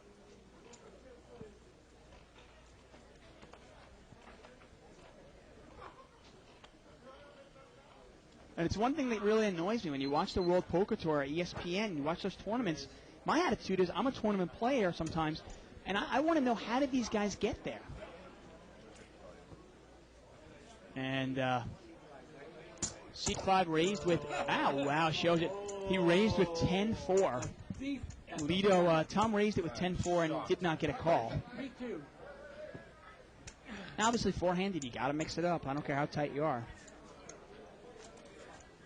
Button's going to move over here to seat 6. But it always annoys me. I watch the World Series of Poker, I'll watch the World Poker Tour, and I'll see some guy make a big bluff, or I'll see him move all in, and I'm going, well, how was it set up? How did the guy get there? How did they get it down to 6-handed? One of my favorite events, actually, was when I saw John D'Agostino versus Phil Ivey in the Turning Stone, where I got to see every card. I kind of like that. Now, Lido has got Queen 10 offsuit, and he's going to make it 1,500 here. 1,500? Well, the blinds are 153, right? So he's making it 5 times the big 5 blind. times. I mean, he's basically letting the table know, I am committing myself on this. There's no way you can get me off this hand. And he takes it down. And as we see, tournaments go through different stages. This is kind of a shoving match right now, Dave. Yeah, pretty much. Yep. And the interesting thing is about this, obviously when we see our cash games, most of our cash game is post-flop play, especially the deeper games. This game is primarily a pre-flop game, isn't it? Aren't many decisions being taken place, aren't many decisions going on the flop and post-flop. 8-9 of diamonds here for Lido, and he's going to make it 1,000. And Jay Siegel came out and said, the truth is, the prostate exams are actually $1 a minute, just like the massages. You can pay Donna directly. Lido takes it down there again. And Leo shows the 9 high, 9 and 8 diamonds. I mean, when you're a short stacked and four-handed, I think you're looking for any ace, any pair. Oh, definitely. Obviously. Again, you can email us at live@thebike.com. Questions, comments, suggestions. And Larry got lucky enough to double up there with his ace-6. So these players are all fairly even, actually. Yeah. I believe Aaron's our chip leader right now. He's probably got close to 6,000 in chips. Big hand here for Larry. Couple big hands. We got ace-10 for Larry, queen-10 in the small blind, and ace-8 for Lido. He's going to make it 1,500. Now, would Lido ever push back all in to Larry if he's on the short stack here? He might right this now. This is going to be an interesting hand here. Lido's obviously thinking about that. He made it 1,000 more. Wow, Lido's going to fold. Nice laydown, huh? Obviously, he was in terrible shape there. Dominated. It's his accent. That's the one thing if you're going to call off your chips. Generally in a tournament, you want to be the one pushing. You don't want to be calling off your chips. 2 ways to win. When you're pushing your chips in there, you can win 2 ways, obviously. You can win if your opponent folds, and you can also win if your hand holds up. But if you're calling, there's only one way to win. An ace-8 is not really a big favorite over any hand except maybe a weaker ace. Button's going to move over here to seat 6. Nice email here from Justin Meinhardt. Sometimes people have to realize when they email us, when they send us long emails, we are doing a live show, and we can't really read it. We do appreciate it, though. We do. Obviously, we'll if you read it want after your the email show. read over the air, kind of keep them short and concise. Got a $900 raise here by seat 5 with King Jack of Hearts. Aaron's going to fold here. So does Larry. Larry's got deuce-8 offsuit. I mean, I love the fact that this show is interactive. It makes it fun for us. Kind of more of like a sports talk radio show feel to it. So keep the emails coming. Button moves over here to seat number 7, Aaron. Aaron, who's played it somewhat passively. He's kind of gotten lucky. Yeah, he's got 3 rivers so far. Pocket 9's in the big blind. Monster hand here, four-handed. Yeah, And look really. at this. Lido's got ace-10 in the cutoff. And I wouldn't be surprised if this was some sort of a race here. And did he limp in the cut? No, he's in the big blind. No, Lido's going to raise with ace-10. Okay. 9s are in the big blind. He made it 1,200. And there's the all-in. And Lido's going to call. And this is classic. You got to win these races, Dave. Pretty much, yeah. Ace-10 against pocket 9s. So we got the cards and we can go. Here we Tom's go. a small favorite. Well, And there's the ace. Tom's going to need to get real lucky here. Yeah, really, really lucky. Turns a 7. Tom needs a 9 here and only a 9. Here we go to the river. The river's a jack and Lido makes a straight. Not going to get there. Yep. Lido takes it down, and Lido's now our chip leader. And we're going to see this 3 ways now. We've got Larry in seat number 4. Larry in seat number 4. We got Lido in seat number 6, and Aaron in seat number 7. And I want to say it's probably 6,000 chips for Aaron, probably 6,500 chips for Lido, and the rest 2,500, maybe 2,400 for Larry. And I saw Mo in the bathroom, Dave, next to me in the urinal, and he said he said that we've got another satellite lined up right away after this game. Well, two people in the blinds here have aces. Ace 5 for Aaron, and Lito's got ace 3. We're heads up small blind against big blind here. Let's see what Lito's going to do. He calls. He calls, and Aaron checks the ace 5. King 6 here on board. And Lito's going to lead out here with ace high. And Aaron shows the ace and he folds. Wow. And you know what? Lito just outplayed him on that one, didn't he? Got a hand, give it to Lito. And Mo was also saying Patrick, who everyone knows from the show, saw live at the bike when he was watching it at home, immediately called Mo and said, put me on the board for the next game. And he's going to be up next. Super. So I think we're going to make a quick transition here. And if Patrick's in the next sit and go, the next satellite, that one might only last 20 minutes. Yeah, that's a good thing. Yeah. Because Patrick's really going to gamble. Limped around here. If they're smart enough to look over. And they fold, and Lito actually folds it up there, folds it around to Aaron. And that's not a bad move. Once in a while, I'm going to ask you a question, Bart, and I'll ask everybody at home. Is it ever a bad idea if you're just giving somebody a beating, especially in a tournament like this, or let's say you're just beating on a guy, and you're beating on a guy, and you're beating on a guy. Is it ever a terrible thing to just fold your small blind to him? Just go, you know what, I'm going to give you this small one here, buddy. But you know what I mean? It just kind of makes it feel like you're not picking on the guy in a weird way. And then later on, you can take his hand again, you know? Any point to that at all? It's interesting. Folded around here to the small blind, and I believe that, or Larry just took it out of the big blind here. I mean, I was playing some of those heads up tournaments online, where, you know, the one-on-ones. We got a big hand here? 2 aces. Ace 4 for Larry and ace 6 here for Aaron. And I guess my question was, there were a couple times where I'd win 6 hands in a row because I play it pretty aggressively. And the 7th hand, let's say I had a monster, I kind of just gave it to him. Aaron needs to keep his cards in the window, making it very difficult. And Larry folds the ace 4. Wow. So Aaron raises with ace 6 of spades, and now Lito comes over the top with king 6 of hearts. Larry threw away ace 4 like it was nothing. And I got to tell you, normally, you know, you'd think with king 6 you've got live cards. And Aaron... But you can't do that, though, right, in a tournament. Isn't that going to invoke a penalty? I don't know, because it's not a tournament, it's a satellite. Oh, okay. I didn't think you could do that, expose your cards. Well, he's going to fold it anyways. Okay. He folds the ace 6, and Lito takes it down with right, king now this high. is not a tournament, but from what I'm hearing, we do go by tournament rules here. Now, in a cash game, you are allowed to show your cards. Yeah. But in a tournament, you cannot.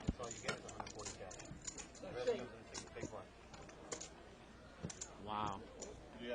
He folds ace 6 there, Dave. Well, I guess in that case, it's not like he showed the cards to either induce or reduce action. The action was already done. I guess. Now look at this. Larry's got ace king of diamonds here on the button. Well, that's what he's waiting for, and he's going to move all in. Well, he's got some more chips back there. Pocket nines here. Pocket nines for Aaron. I mean, for Lito. Oh, and Lito's going to make the quick call. Classic race here. Let's slow down here, Brian. No race.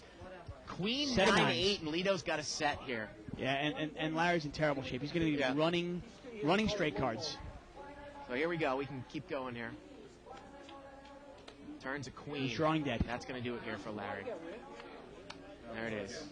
And Lito's going to take those chips. So we're going to see this heads up now. Pretty exciting. Heads up. Lito's got a strong chip. Who's the favorite here from what we've seen? I mean, Lito just moved over the top of Aaron with king 6, and Aaron folded ace 6 suited, three-handed. Yeah, you got to play this game aggressive. You know, it was pretty obvious once Philly Al got knocked out and once Raymond Davis got knocked out, pretty obvious that Lito was probably the best player left. I mean, I'd be shocked if Lito didn't win this. And sure enough, Lito just moves all in with a queen high and takes it. Now, this is, again, time for our floor helpers out there where we're going to really need to slow the action down so that Ronnie can get the cards in the window and make sure that the players show the cards. Get an email here from Terrence Riley. He says, top of the evening, guys. Trust me, I'm a tournament player, and these guys won't get far in any real tournament. They are getting lucky with runner, and laying down the best hand. Dave, this is the unique situation where the small blind is on the button. He is first to act pre-flop, but then has the last action post-flop. Right. And Aaron folds there with And a I gotta tell you, 10-5 offsuit. I almost never fold in the button. I don't think we're going to take a break here because we're going to try to. Yeah, no point in taking Yeah. a break. Let him play it out. Yeah. Especially, I mean, if you look at the chips there, I believe Lito's got about 90% of the chips. And we're moving up to 200, 400, and Lito's got a huge chip. And this isn't going to last anyway. I mean, 15 minutes here. Anyway, I'm going to finish this email here. It says they're getting lucky with runner laying down the best hand. He said it's a nice switch, but I'd like to see the cash games. Look at Thank this. you. Lito's got pocket nines in the small blind on the button. He's going to raise.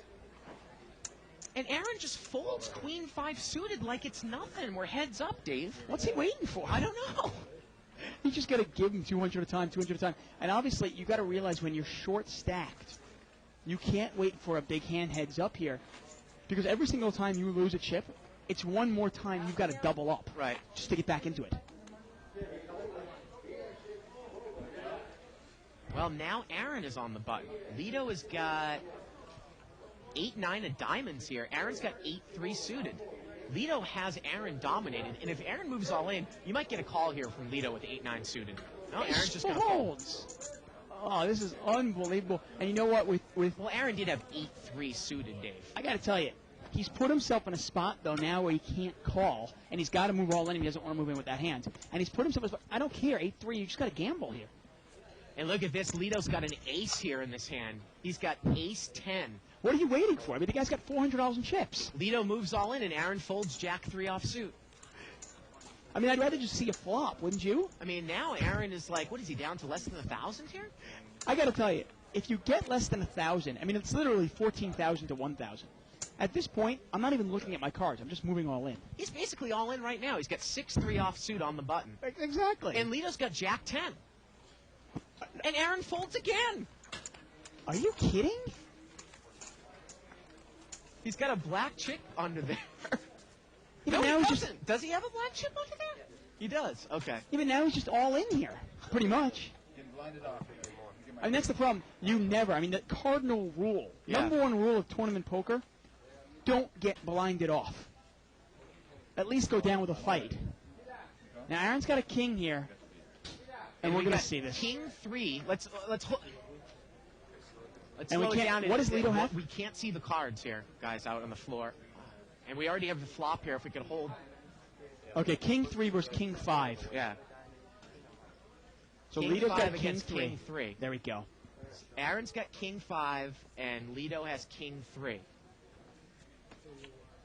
The turn is a deuce. Now And Aaron this looks is, like a chop pot right now, unless a 5 or a 3 comes. And sure enough, it's going to be chopped up. Both players have Yep. a pair of deuces, ace king 10. Yep.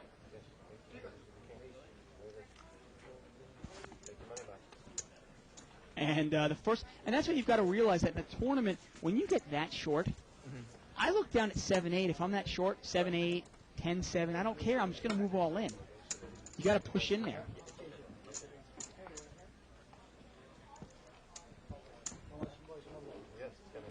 Oh, that's a great idea. We're actually going to bring the up cards in next to the flop so we can see them, Yeah. Dave, on the flop. Great job, Ray. Hey, look at this. Lito's got 2 pins. He's got pocket kings. Lito's got pocket kings. He's not going to just lay this down, though, is he? And Aaron's got deuce 5, and Aaron lays it down. Are you kidding me? Wow. How can you just throw your money away? I don't understand the point. Now, the funny thing is, normally when it's heads up, there's some sort of a deal made. Somebody, you can usually make a save where you go, okay, the loser gets $200, the winner gets the seat, something Yeah. like that. And I think Aaron is all in here in the blinds. But in this case, why would you ever do that? And we've got king 6 Versus king deuce. versus king deuce. And here, this is what we're going to do here. We're going to bring it in. Yeah, there we go. King deuce. Oh, that's great. Thanks. That is great, guys. Out And the there. king deuce, obviously, for Lito. We'll see what Yeah. happens here. So Aaron has him dominated. 10-5-7 here, a couple hearts. 6 still plays. Turns into ace. The 6 is actually still playing right now. And the 6 is going to play. The 6 does play. And he doubled up. But you've got to realize, this guy's got to double up like, what, 4 times, 5 times just to get back into it? And now Aaron has 700. But Aaron keeps folding pre-flop. Yeah. Wow. Button here is over to Aaron. And look at this. We're getting priceless commentary from Mo in our ear. Yeah, Look at there that. it is. Aaron folds again. He folds deuce 6 here. Lito's got the button now. There's our Mo. And you know what? If Aaron pushed in with 6 deuce, did maybe Lito throw it away? 3-4? I don't know. I probably calls anyway. This is unbelievable. And now Aaron has 100 left with the blind size. I mean, I got to tell you, I don't know. No successful tournament player will Lito's allow got a pocket themselves. pair, pocket threes, and Aaron's got queen jack. Okay, we're going to see it all in here. We got a race. Classic race here. Queen jack against pocket threes. Come on. And there we go. Come on, what? Aaron, come on. Here we go, the favorite. Threes are a little bit of a favorite here. Oh, there's the jack. Aaron's gonna Favorite, survive. favorite. Turns another jack. Lito's not drawing dead. He can catch 2 of the remaining threes, or 1 of the remaining threes. And the river's an ace. 475. And now he's up to 1,400 in chips, apparently. Well, not quite. He's up to about 1,000. But I got to tell you, I mean, the way that Lito plays and the way that Aaron plays, this is pretty much just a foregone conclusion. Yeah. And if you don't find this not only entertaining, if you don't find this educational, you know, if you play heads up, if you play no-limit tournaments and you get down to heads up, you realize what you can't do and what you can do. Wow, both players have the same hand here. 7-3, and Aaron folds. Yeah, Lito moved all in and Aaron folded. And Aaron can't believe it. Well, you know, Lito's playing the big, he's playing the big stack well. He really is. Take it down. I would have taken it down with you. Yeah, let's talk. You want to talk? Bud moves over here to Aaron. He's first to act. Aaron's got 6-5 offsuit here. Lito's got jack 4. Would you ever give the guy like $20 and go, okay, let's call it? And what is Aaron going to do? He's going to move all in. I think Lito's going to call with jack high here. Yeah. At least Aaron is pushing. It's 175 more. Of course he's going to call. Lito's in the lead here with jack high. Yep. Yeah, it's funny. We saw Aaron folding Queen 5, and obviously Queen 5 heads up when it's all in has a lot more value than 6-5. So here we go.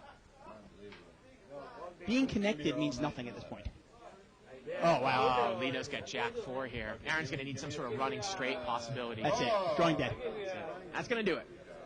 So Lito is going to be our winner. River's an inconsequential ace. And so I have a feeling that we're going to ship another one of these on here right away. Are we? Okay, great. And if we go a little bit late tonight, I don't, you know, we just basically did half the show right there. Pretty much, yeah. And with Patrick in the game, hopefully we can really, really get these guys on the table quickly. And Dave, you know what? I think that we're actually going to take a little break. If we keep the screen on the overhead table, we can, you know, people that are interested maybe can kind of look how they set up a tournament and such. Sounds great. So I think guys will pan out. There's Lito. Now, I got a couple of emails. I just wanted to mention one email. One guy was talking about how this seems a little bit quicker format than, say, online. And it is, because online, obviously, you're getting a lot more hands in that 15-minute level. Yeah. But this is almost exactly what you will see if you go to a live casino and you play a satellite for a tournament. So again, we're going to take a little bit of a break here, and we'll be back in about 5 minutes, I would say. But just put your name, that way I can give you a ticket for June 30th. Unless you want me to play for you. But I sign all and then only my... No, you gotta put your name. Don't worry. Put your name on that yellow card right Just there. put your name. You don't have to photo Just only name and then phone number. Just No address, no address. You get everybody? I just got Honey, tell them to make their move. Greg, We gotta go. We ready? Like, yeah, I was like, all right. Nice job, Lito. Good job. Excellent. Brian, grab these. Put them in the middle of the table. You don't want shit to be talked about. Make sure you give them time to talk. You know? No, there's just sometimes what happens. That bringing it in there is really, anytime somebody's anytime somebody's bring them in. The way Brian was doing it? Perfect. Okay. That look good? Brian's because he's professional. That's good, Dylan.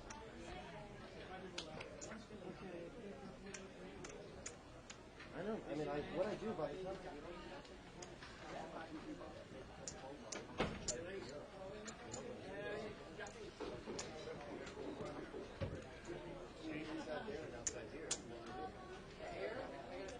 Oh, are you going to sit in the same place? I mean, not for me, but... No, someone's playing for me. He just came up and talked to me. Come on, guys, have a seat. We gotta get this going.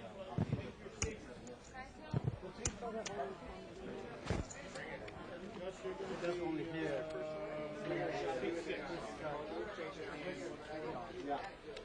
Somebody color me up.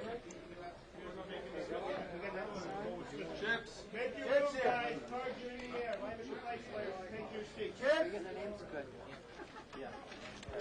Okay, where's LT? Come on, let's go. Have a seat, guys. Pay up, sit down. I gotta get him and Patrick. I'm on two, right? Thank you. 140 is right, okay? Ask him. Do you have an extra seat? This is another one. Okay, who have not filled out a form? Gentlemen in the green. Okay, where you sitting? We have like 6 other names. Okay, have a seat, baby. We gotta get this going. This is your game, Tip. You're on seat 5. Hey, are we on TV right now? Oh shoot, so they see me doing all this? Okay, DS is in seat 1, Tip. Or Patrick, seat 2. SC is in seat 3. Honey, you sitting down? Have you filled out one of these forms before? They what? Have you filled out a form before? Here, let me give you Fill out a form, no. Print the sheet. Just print, sign. You didn't put your name on here. You do the second one. Last night? Which one? Maybe a second last night. Okay, guys, have a seat. We need to go on air. Makeup. Have a seat. I need hair. And put your real name. Come on, You'll sit have to down. show when you get the other seat. Honey, you gotta sign that. Make sure it's your real name. 7 or 6. 6 or 7. 1, 2, 3. 1, 2, 3, 4, 5, 6, 7, 8, 9, 10. That's a little plastic. 1, 2, Come on, honey, let's go. And don't forget Hey, the guys, dealer.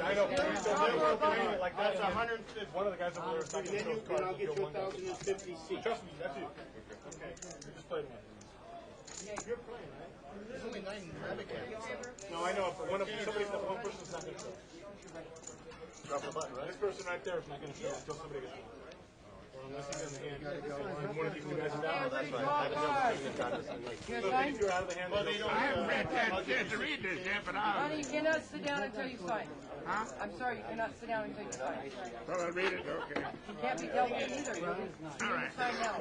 We're going to go on air right now. Huh? We're going on air right now.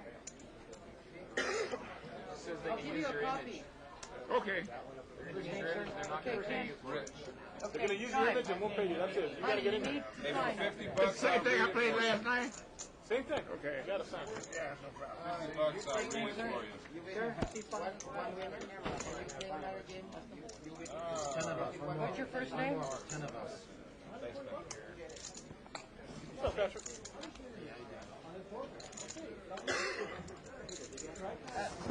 Sir, what's your first name?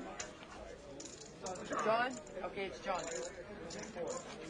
You need to stop. I'll read it. $50 I'll read it for you. I'm an attorney. Ray, Make sure it's okay. who's in 4? Employment, Social Security. Ray.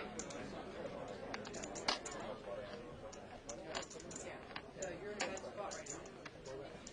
Ray. Right, I'm right there.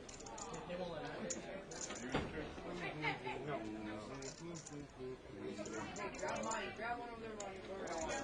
Ray, who's in 4? Wait. Wait. Where's Sam says he has a seat, does he? Who? Sam. Who? Right here. He doesn't have a seat. SG is seat 9. Ronnie, who's that? What's the first name? Oh wait, I got 2 seat 9s. I got Barry and SG in seat 9. Barry is in seat 4. Barry seat 4, SG seat 9. Barry's in that 500 seat. What's up, Brent? Brett. What's happening?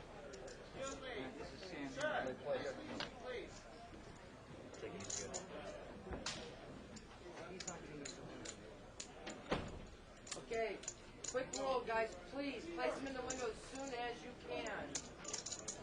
Make sure your phones are on vibrate. Do not answer it at the table. If you get a call, step away from the table. No, I did. That step away from the table. Vibrate. Last night we didn't find myself there, and then when I got to Dr. Allen's, like, I want to 3 in the fountain, wasn't it? Yeah. They usually do some sort of living there or something? Yeah, for like an 8-16. They didn't have enough people? Yeah. Plus it's a board game. Anybody want to do a less longer? We're back. And we are back, Dave. Yeah. Seat number. Now remember, we're going to do the same thing. Seat 9A is right now empty, but he's not going to put his card in the window. Now, once again, if you are new to joining the show, this is Live at the Bike. Normally, I'd say 99% of the time, we stream live cash games over the internet, and we do cash games anywhere from 3-5 blinds up to 25-50 blinds. Actually, tomorrow night, you don't want to miss that show. Tomorrow night is our big whale game. 20-40 blinds, $2,000 minimum buy-in. Last week we had over 70 grand on the table. A lot of action on Wednesday nights. Cash is at 7 o'clock. But tonight we have a 2-tier. It's a double shootout satellite. And if you win this seat, if you win here, you get into another satellite. And if you win the second satellite, you get a seat into our $10,000 buy-in World Poker Tour main event for Legends, which is in August. Yep. Actually, it's August 26th, to be exact. $1.5 million guaranteed first place. Yep. So here we go, 25 blinds, 15-minute levels. Blues are 25s, reds are 100s, blacks are 500s, Dave. And we're going to do this second. We're going to go on till it finishes. 5. There's 5 around it. That's good. Tonight. 6. One more. And you can see Aaron getting absolutely, oh man, Ray is awesome. You can see Aaron getting absolutely reamed on the 2+2 board, and you know, I always say it, you can't get blinded off in this. Yeah. I mean, I do believe in patience. I do believe in, picking your spots and waiting for the big hand. But at some point, when you get so short-stacked in a short-handed game, you've got to be willing to push and put your tournament life at stake. 75. And we get an open raise here to $75 by John. In seat 5, pocket 10s. 3 players. And I'm reading the introductions of the players. You must have written this. No, I didn't. Wow. Patrick is in the game here. He's in seat 2. He made the call. Sam also made the call with 8-10 of hearts. And Patrick, we know he's real aggressive. He's going to bet 200 here with nothing. Jack 4-4 on the flop. Now, John's just not going to get involved. Now, we know Patrick. The thing is that you can't beat top pair. You wonder if John's familiar with Patrick.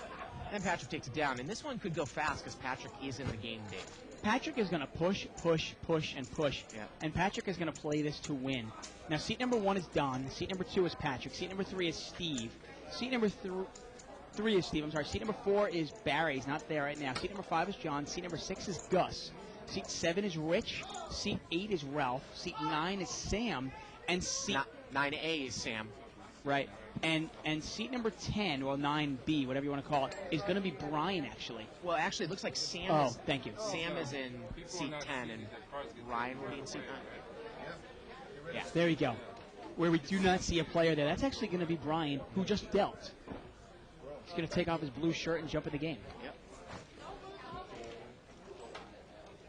Limp here. Again, 25 blinds. 15-minute first level.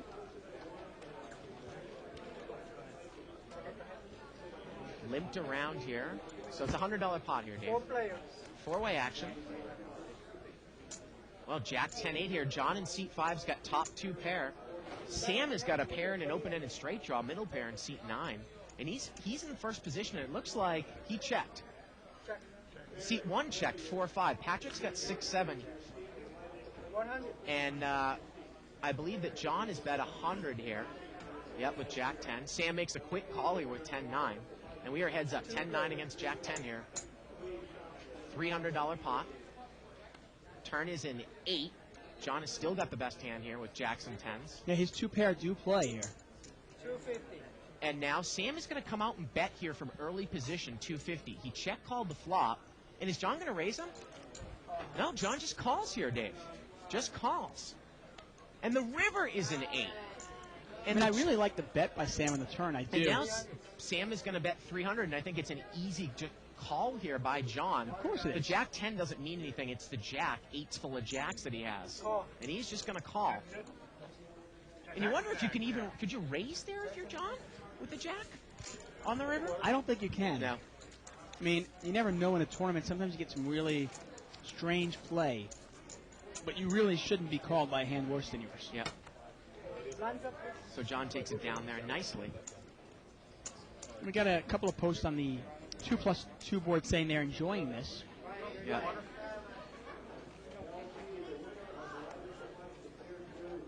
See Barry Woods on the post. On the There's board. Brian.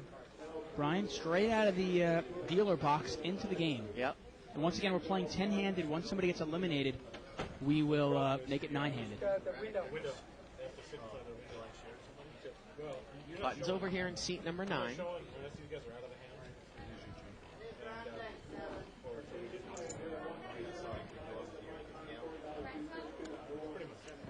Seat 7 here is going to raise it up to 75 with ace 10 offsuit. Brian folds 4-5 offsuit. And I think that, well, seat number 1 is going to call here with queen 3 of spade, queen 3 of diamonds here. And we're heads up, ace 10 against queen 3 of diamonds. No window. Yeah, it's a satellite. They got any 10, right? Ace, deuce, ace here, and Rich has got trip aces. Is he going to bet here, build himself a little bit of a pot? He does. He's going to bet real weak. And you wonder if Don had queen deuce there, Dave, would he continue on? Yeah, you wonder. Rich takes it down. Obviously, we're familiar with Rich as well. He's been on the show before. Yeah, he's a pretty solid player. He plays limit hold'em a lot, too. Yeah. You see the winning of the green hat. We have that tournament every March. Yep. One of our tournaments here at the Bicycle Casino. Now, we've got our mini series of poker going on, coming up pretty soon. That's pretty much mirrors the World Series of Poker. And then after the World Series, we have our world-famous Legends of Poker tournament. There's another exciting way, actually, to get into. Let's say you can't get in and play these satellites, or you're just not lucky enough to win one. There's another way to get a main event seat. Yeah. You can actually just play 50 hours here at the Live at the Bike. Not Live at the Bike. 50 hours here at the Bike in any no-limit game. Get your player's card scanned 50 times, and you can be entered into a free roll. Yeah. Where the Bike is giving away, what, $140,000 in tournaments? Brian is going to raise it up there to 150 there from seat 9A with pocket 4s, and he takes down the blinds. Now, Brian won one of these, I want to say 2 nights ago. Did he really? Yeah. Yeah. Mo actually put him in a couple of nights ago, and he won it. Great. And again, you can come down here and play in this double shootout. It's going every single night, Dave. We have at least 3 or 4 of them. Button's going to move over here to seat 2. And I was, the other thing I was talking to Mo, we might put this game on at the $1,000 level too, because there might be just some straight up thousands before the end of the month that comes on, just cash entries. Of course, yeah. Limp in here by Rich with ace 9, and Brian is going to raise it up here to 350 with pocket 7s. Kind of a big raise here. He's got pocket 7s, and no one is going to call him. Takes it down. And again, I am not an expert at, say, sit-and-go tournaments. And it's kind of been a hectic night, and we're receiving all your emails, and we are reading them, trying to do the best we can to get to some of them. But, you wonder, sometimes you see players, making big raise sizes, and I always thought that the best way to play one of these would play it real tight the first couple rounds. Yeah. I wonder, would you raise it up there to 325 with 7s? Well, there's enough dead money in there, and you can take it. There were a couple limpers. Yeah. Wow, pocket kings here for Sam in seat 9. Button's over there in seat 3. Brian's got Jack 10, and he's going to limp in here. 125. And $125 raise here by Sam with pocket kings in seat 9. Wow, seat 2's got a little 9-10 of hearts. He's going to make the smooth call. And let's see if Brian comes in here. Some dead money in the pot. He's got Jack 10. No, he's not gonna play there. And we're heads up here. Kings against 9-10 of hearts. And if Patrick flops a 10 here, boy, the money might go in. Oh, wow. Wow, top set over flush draw here. Money's going in here. Sam's going to bet weak. He's going to bet 125 here with top set. He's got 2 kings. How much money does he have left? It's only got 500 left. And Patrick just calls here. No, he tossed it the 500 chip. Oh, he does. And they're all in. Oh, they're all in here. Pocket kings versus flush draw. And Patrick's going to turn his cards over. Yep. Yeah, we got pocket kings here against 9, 10 of hearts. And there you go. We're going to see him like that. Thank you. Patrick needs a heart. That's Turns not going to to help. 9. Still needs a heart that does not pair the board here. And the river is a 6. Not going to happen. And Patrick has more chips. Seat 9 there is going to take it down. Yep. Seat number 9, that's Sam. He takes it down. I want to thank Chris C. for that email. She's giving us some corrections from our first sit and go here. Hope you're enjoying it. Once again, you can email us at live@thebike.com. Do appreciate it. Button's over there in seat 4. Seat 4 has not taken his seat yet, and I think that's Barry. Or Gary, excuse me. And seat 9's picked up another big hand. He's got ace-king here, Dave. And he's going to make it 125 here again. Patrick's got 7-8 suited, and he's going to make the call. And seat 5 calls with a jack-8 of hearts. 3 players. So we're going to see three-way action here. 7-8 suited, jack-8 of hearts, and ace-king. And there's the king for the pre-flop raiser, Sam. Now, no one really has anything else here, Dave. 200. He's going to bet 200 here. And that'll be enough to take it down. Yeah, that's going to take it down right there. The king has been friendly to him. Yeah. Button's going to move here to seat 5. Again, you can email us at live@thebike.com. Questions, comments, suggestions. Now, I wonder, now you say, obviously you're not a sit-and-go specialist, but obviously you do play satellites, and obviously when you go down to the World Series, you're going to be playing a lot of one-table satellites. Watching this for a few hours, you think it could help your satellite game? Yeah.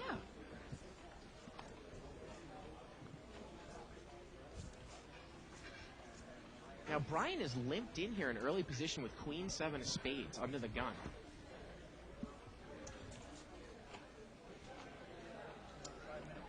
Now, is that Brian or is that Ralph? I believe it is. I believe it is Brian. It is, I believe, okay. With his cards. Ace, Jack, Jack here on the flop. You got Ace 3 of diamonds in the hand, and Rich is going to lead out here with the Ace 3 of diamonds on an Ace, Jack, Jack board. I don't mind that bet. It's kind of a let me see where I'm at bet. If I get smooth called by somebody sandbagging a jack, at least I'll know. Should be in for an exciting game tomorrow night.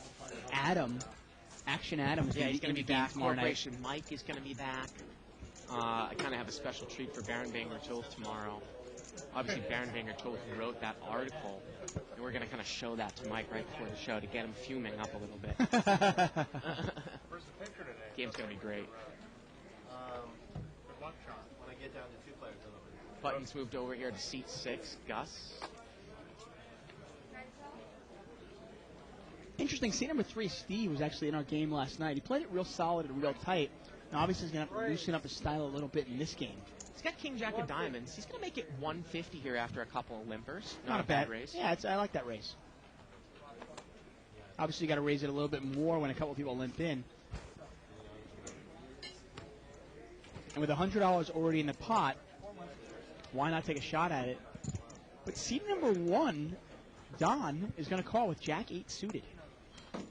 And that's going to bring Patrick in here. And we're going to see this 3 ways. Pot is $400. Actually, the pot's $500. 937 here. Now, interestingly enough, Patrick's actually double gutted. Yeah, Yeah, he's got 8 or 4. Surprised he hasn't bet right in there on a ragged board with that. What is basically an open-ended straight draw. Yeah, I really am, too. Steve bets 350. You wonder if Patrick recognizes the double gutter. And you wonder, does Patrick, and he's just going to call, and is he all in? No, he's still got chips He left. does. Turns to 6. Now he's got the best hand. Yeah. And now he bets. Okay. But now he's going to bet, it looks like, 225, and the pot is about $800 or $900. It's more than that. It's over 1,000. Now, Steve is going to lay down king high. But let's say Steve actually had, say, and you try to think of a hand like pocket 8s or something like that, or even a 7, something you were losing to. Steve probably calls with anything. I'm just surprised. I think you might actually bet out there correctly on the flop, put a little fold equity in there with that draw. Yeah, oh, I think so, for sure. Yeah. But if he bets the flop, he takes it down right away.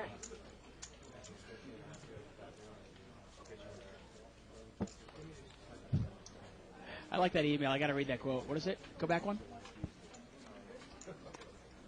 Email here from Josh out of New Haven. He says, best quote of the day.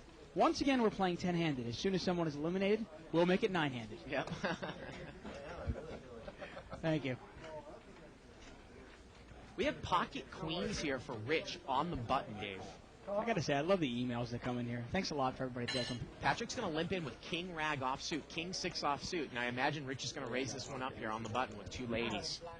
Now, if you're Ralph, we're still playing early. Do you get involved with ace-jack offsuit? He makes the call. Yeah, I mean, I got to say, ace-jack, king-jack in early position, I'm folding that hand early going in a tournament. You got to realize, full ring. Yeah, it's 10-handed. There's no rush to get chips here. The blinds are 25-25. $375 pot here. There's the ace. Yeah. See how Ralph's going to play it.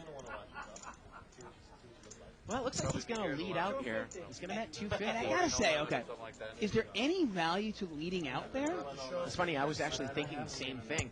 And at the same time, if he's dominating, he's going to lose all his chips. You might play that like ace-king if you want to go forward if you hit an ace, right? Well, I just don't understand. Okay, you have ace-jack there. You called a raise. If the guy has ace-king, he's not going anywhere, okay? If the guy has ace-queen, he's not going anywhere. Right. If he's got a 9, he's not going anywhere. Now, you let him off the hook if he's got queens or kings. Right. Now, if you check it once, he might check it too. Then the turn comes, then you put a bet out there. Yeah. He might confuse him enough where he actually pays you off. Buttons here in seat number 8's hand. Wow, pocket aces here for seat 9B. Sam, in the big blind, Dave. Big hand here in the big blind. Always seems like you get these hands, early on in the tournament when you want them later on. Yeah, exactly. And Gus is going to bring this one in for a $150 raise here with queen 10 offsuit. I mean, I've gotten to a few final tables in my day, but I got to say I've never gotten pocket aces at the final table. And Sam is going to re-raise. He's going to make it 550. And obviously that's a little signal that we're going to move up one. Yeah. People pointed out it kind of sounds like that party poker buzzer when your time has expired at your hand. Now, is Gus really going to get involved here? He's getting re-raised out of the blind. He's pretty much got a garbage hand, Dave. Queen 10 offsuit.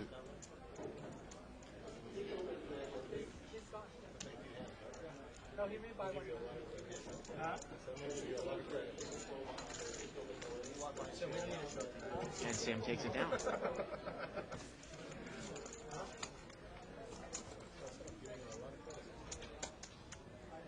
Nice email here from Logan McDonald. Do appreciate the email. Thank you very much. Is that 1-2, right? I did. Oh, no. And the blinds are now moving up to 25.50, Dave.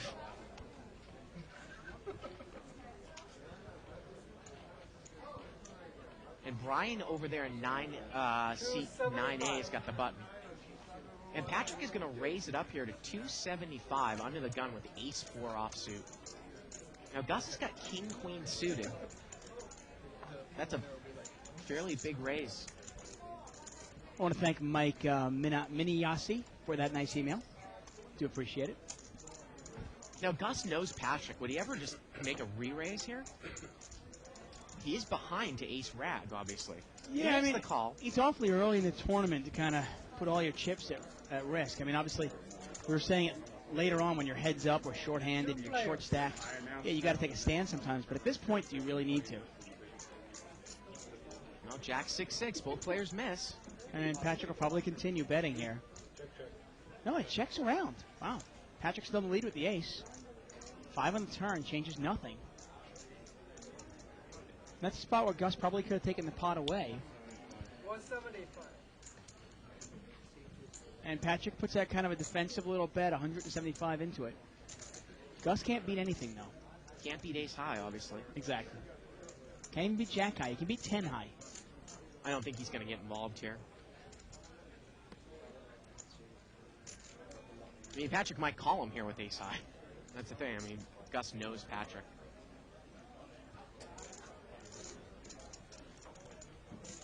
He's going to lay it down. Interesting email from Jason Ahern. He says, I play a decent amount of sit-and-goes online.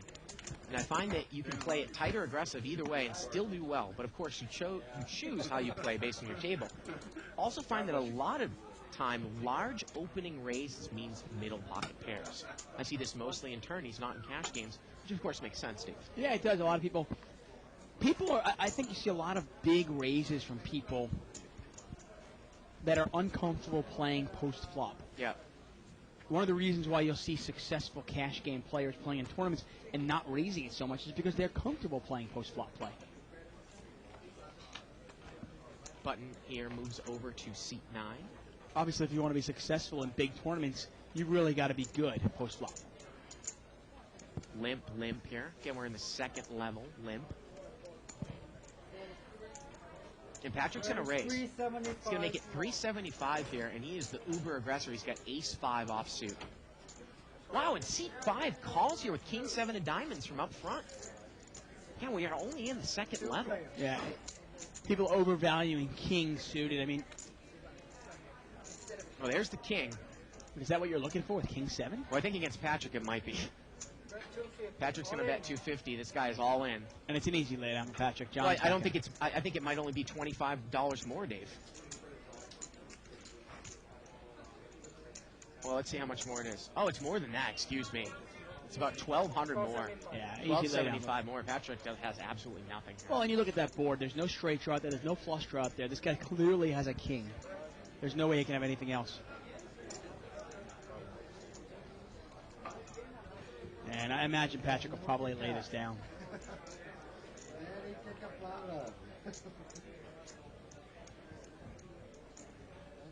Obviously, talk about optimum sit-and-go strategy or one-table satellites. Obviously, Patrick lays it down here. I happen to agree with you. More often than not, I'll probably lay low the first few levels. Let people eliminate themselves. And then double up once or twice. Or at least try to, obviously. Well, you know, at the World Series of Poker, I thought it was interesting that, you know, I befriended a guy, and we had made it heads up and limit in a limit satellite. And he was talking about, you know, he was pointing out to me the professional satellite players that follow around the WPT and circuit events. Hey, you can make a really good living playing satellites. Yeah. I mean, I'll tell you, the World Series of Poker satellites are fabulous. The vig they take on it is actually very small. And especially those $500 ones. Rich has got pocket kings, and Ralph in seat 8 has ace queen. And Rich cannot make it. He tried to make it 75, but I think he's going to need to make it 100. So just a little min raise here. I don't think he realized the blinds had changed. And Ralph is going to come over the top with ace queen to 400, committing about 30% of his stack. And look at this. Now that Patrick calls, I think Rich is going to re-push here. I think you move all in. Yeah. I think it's an in this kind of thing. I think it's an easy move all in. And for Ralph, is that going to get Ralph involved? And there it is. Rich is asking how much more it is. Rich hasn't played a hand yet. Or excuse me, Ralph has not played a hand yet in seat 8. It's 1,025 more here. Now, this is one of those things. You don't want to play it tight the first half hour, and then the first hand you play is a hand as weak as ace-queen, calling off your chips. $2,200 pot, about 1,000 to call. And I think Patrick is going to call. You got to realize if you're Ralph here, you're probably at best getting 3 outs. I mean, the guy probably has ace-king, queens, kings, or aces. Really hard to put somebody who raised, you've re-raised, and now he's pushed all in on anything smaller than that. Of course, if you have ace-king, it is a little bit of a different story because you're not behind queens that much. You're only really behind your aces or kings. Exactly. And even kings, you're going to win probably 1/3 of the time. But ace-queen is a little different.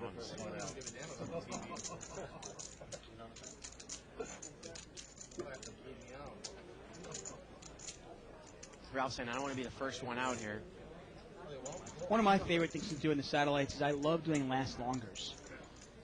And that's actually probably a place where I made a lot of money last year at the World Series, was just doing satellites and those last longers. You make a couple $100 here and a couple $100 there and a couple $100 there. Before you know it, you've made $1,300 or $1,400. And Ralph's going to lay it down, and Patrick instantly calls. And this might give Ralph a little confidence because it was a good lay down with ace-queen. And we got kings versus threes here. And all the money's in. And unless Patrick catches a 3, he's going to be the first one out, and that's usually Patrick's way to do it. He's either going to win this thing. And I can see that Ralph is very excited over there at that laydown. Ace-queen, so you're the one I wanted. Ace-queen was a winner. So here we go to the flop. Yeah, he was. Look at that. Wow, and there's the queen. That definitely would have trapped him. Yeah, this is a great setup that the dealer has done here. Oh! Turns a 3, and Patrick sucks it. Sucked out, and the river is an ace, and that guy would have made 2 pair over there. Yeah, wow. Oh, wow. Nice hand there from Patrick. Wow, yeah, as Bart says it, he sucked it. Here's the quote of the night there. He sucked it. Nice smile on Patrick's face. Yep. He's always good for the game. Nice to see him double up there. Email here from Ryan saying, I love the webcast. My question is, with all the no-limit games going on, isn't there a concern that it will be a fad and kind of fade away soon? I love no-limit, but I'm concerned that poker will revert back to limit. Yeah, I don't see that happening. I mean, I think there'll always be an evolution of games. I mean, I think somewhere along the line, maybe 7-10 years from now, another game will get introduced, and that might be the popular game. But poker will always be popular. It really will be, I think. And Ralph's got the same hand again here. He's got ace-queen again. 2 in a row. Hey, you know what? If at first you fail, try again. 250. Ask the cameraman. Makes it 250. And now Brian's got ace-deuce of clubs he's showing, and he folds. What a good camper Brian is. Yeah, absolutely. Musical chairs, guys. That's all it is. Brian obviously also played in last night's show. A dealer here at Live at the Bike, and a new father. Now Gary's got ace-3 suited in the small blind. Again, we're only at the second level. John's got pocket 5s here. He limped in from up front. Yeah, sometimes you can call with pocket 5s there. I mean, ace-3 of spades is hitting them up real quick. He is in the big blind, excuse me, but he's going to make the call. Okay, well, that's going to bring John in. 3 players. So we've got about an $800 pot going 3 ways here. And there's the 5. Oh, wow, set of 5s here for John. Now, this is in this game, unlike a cash game, I check raise this hand. I don't bet into my opponent. I don't want to let the ace-queen off the hook. Because you look, he puts the continuation bet in there, and I get some chips out of it. Now, in a cash game, I'm going to bet right into him, hoping he has aces or queens. Because you're going to win a bigger pot because the stacks are much deeper here. You got to realize, in a tournament, if this guy's got aces or queens, the money's going in anyway. Nothing's going to change that. But in a cash game, if he's got aces or queens, you let him off the hook by check raising. Look at Gary. He's thinking here. Is he thinking about making a move? He's going to run into a set if he makes a move. Well, that's the best thing you can hope for. I mean, is Gary he's looking at check raise here. Well, you know what? He's putting Ralph on ace-king or ace-queen, and he's going to see if he can make a move. And look, John looks like he's sleeping, but he was just waiting. And it's over to John. Waiting like a snake in the grass. And John is going to... He's going to raise, kind of a little minimum raise. Min check raise here. Yeah, $700. $700 min check raise. Yeah, and that's an easy laydown for Ralph. Well, it depends on how much Ralph has left over there. Maybe 1,000 if he's got 2 black chips. He might only have 600 left. I think even with 600, I think this is the spot where people make a lot of mistakes, and they just kind of frustratingly throw those last 600 in there. Thinking, oh, my overcards are good, maybe. Well, they just go, you know what, screw it, I'm done. Here, 600, I don't care. And you got to realize, keep the 600, save it, you double up one time, and suddenly you're back in the game. So the min check raise here by John. Especially at this point. Ralph's got to realize ace-queen's no good for him today. Ralph folds. Ace-queen, the hand Doyle Brunson absolutely hates. Sucker's hand. Yeah, it is. It really is. We talked about ace-king last night. We talked about ace-king having its limitations against good players. Ace-queen is really crap. Yeah.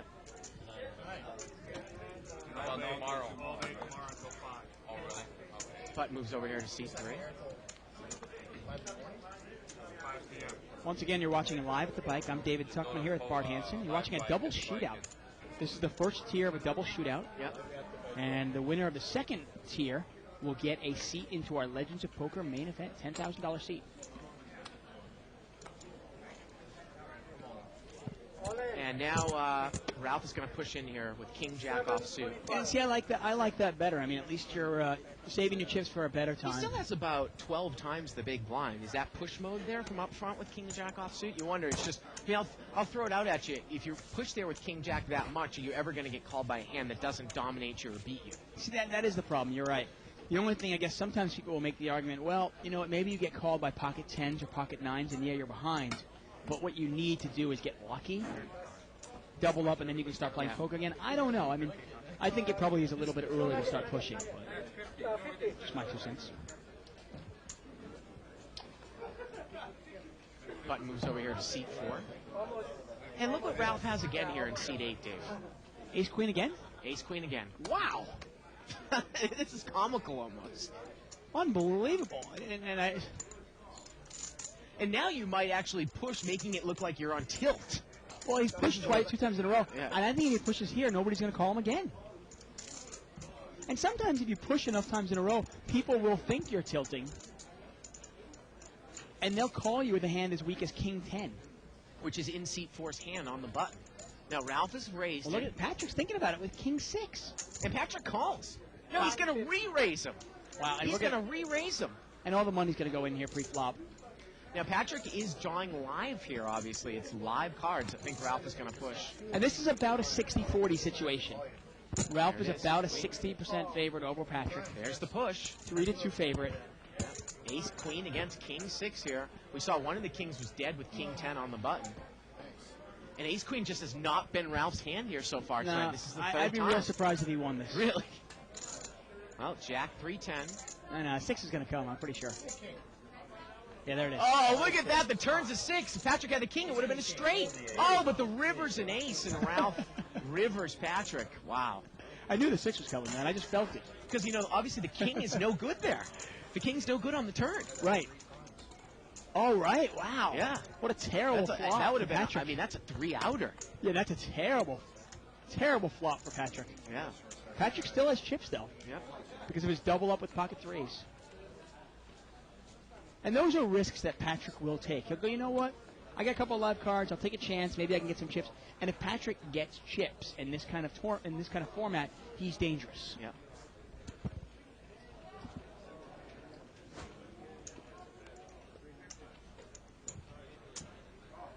Limp here. 250. And the button's going to raise here to 250, Dave, with ace 4 of clubs. After a few limpers.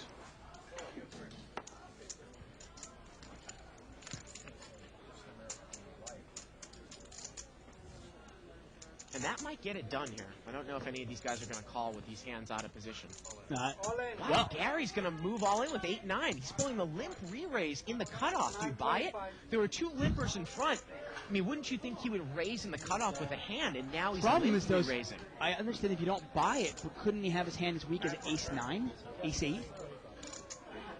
I mean, what if he has pocket 5? Right, ace 4 is just not a great holding. It's one of those times where you go, I know you're bluffing, but I can't call you because I have crap. It's another... God, it's another 925. 925 in the pot. So the pot is going to be about 1,500, 925 to call. I can't call this. There's just too big a chance that I'm dominated by an ace-9 or an ace-10. In this case, it's almost a coin flip. Right. I mean, there's just not much. I mean, if I know what he has, obviously it's an easy call.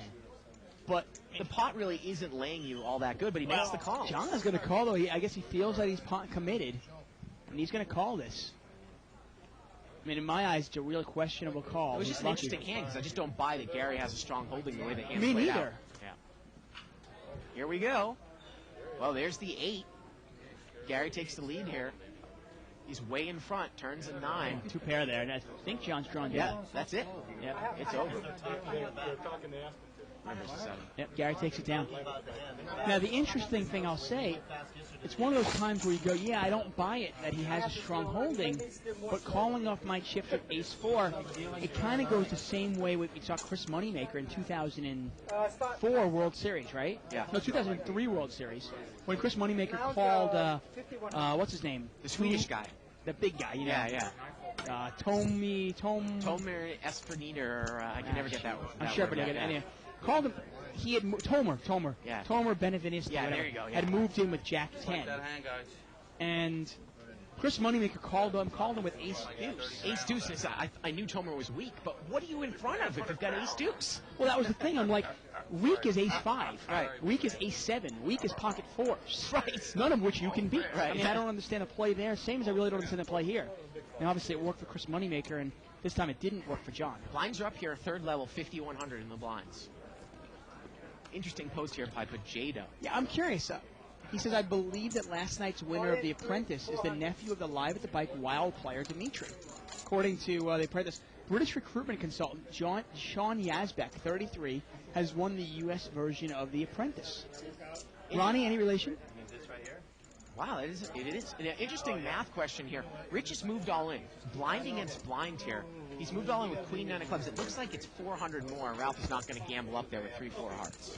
Hey, you got to remember, obviously, different than a no-limit tournament. In a no-limit tournament, as the blinds move up, there are antes. And antes are actually the definition of dead money, because the money is in the middle, it is dead.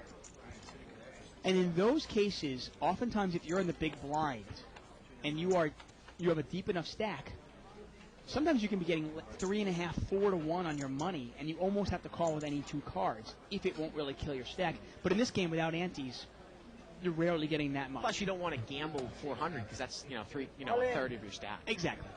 And look at this. Patrick's going to move all in here with ace 10 of clubs. And you wonder if Gus is going to call here with ace jack. I think I would. 1,600. 1,600 all in. Well, maybe not that amount. Boy, you gotta wonder. Yeah, I don't know if I call off with ace jack. I know Patrick's crazy, but he could. Yeah. Gus is going to call. Once again, I don't like the call. Really, Gus is kind of short, Dave. I don't know. I think against Patrick. It's not that short, though. Yeah. Well, I don't know. I mean, I know you got to gamble, but ace jack is. Yeah. I mean, Patrick got pocket fives here. What, are you just saying, okay, well, I'll just throw a coin flip in there? Well, you might as well just take your $140 then and go to Vegas and put it on red. And again, Gus is not that big of a favorite here. I mean, he is a favorite. Patrick has got 8-10 of clubs against ace jack. Yeah, once again, about a 3-2 favorite, I want to say. And I think Patrick still has chips left after this. Well, there's the jack. Yeah, Patrick's got a pair plus a gut shot. Gut shot to the 9.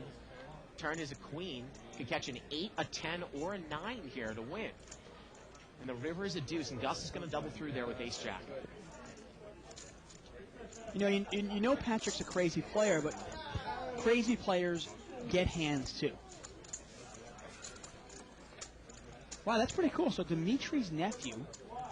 Anybody that's familiar with Dimitri, he is one of our action players here at Live at the Bike. He likes to play in the bigger games, and apparently his nephew has won The Apprentice. Wow, that's pretty cool. That's cool. Really cool. Never really got into the Apprentice show. I've never seen popular.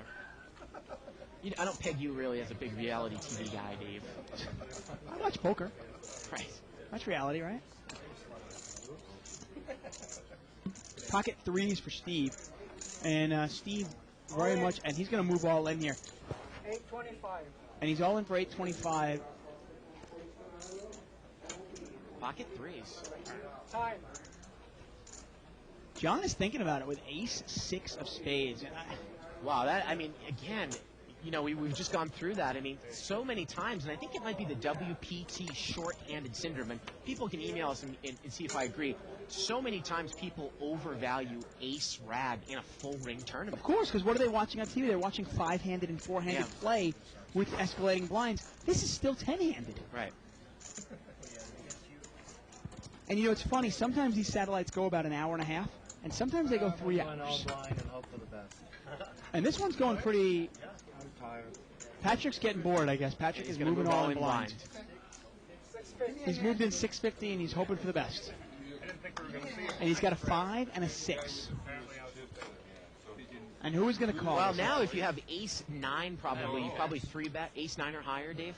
Oh, yeah, definitely. And Gus has got ace 9. Oh, actually, Rich has ace 9, and he's going to call. Yeah, he's moving all in here. And actually, he's the only guy at the table that doesn't cover Patrick. Yeah. But Patrick, obviously, he wants chips or he wants to get out of here. Seat number 1 there, Don. He hasn't played a hand. He's got queen jack off suit. I don't know if he can make this overcall, Dave. Just too easy for him to be dominated. Rich could easily have king jack, king queen, ace jack, ace queen. I probably don't call an all in with queen jack. Once again, Patrick, an underdog, but he's not in that bad a shape. Kind of what reminds us of that Bellagio WPT game that we talked about on the show. I mean, I would say, 62-38 here?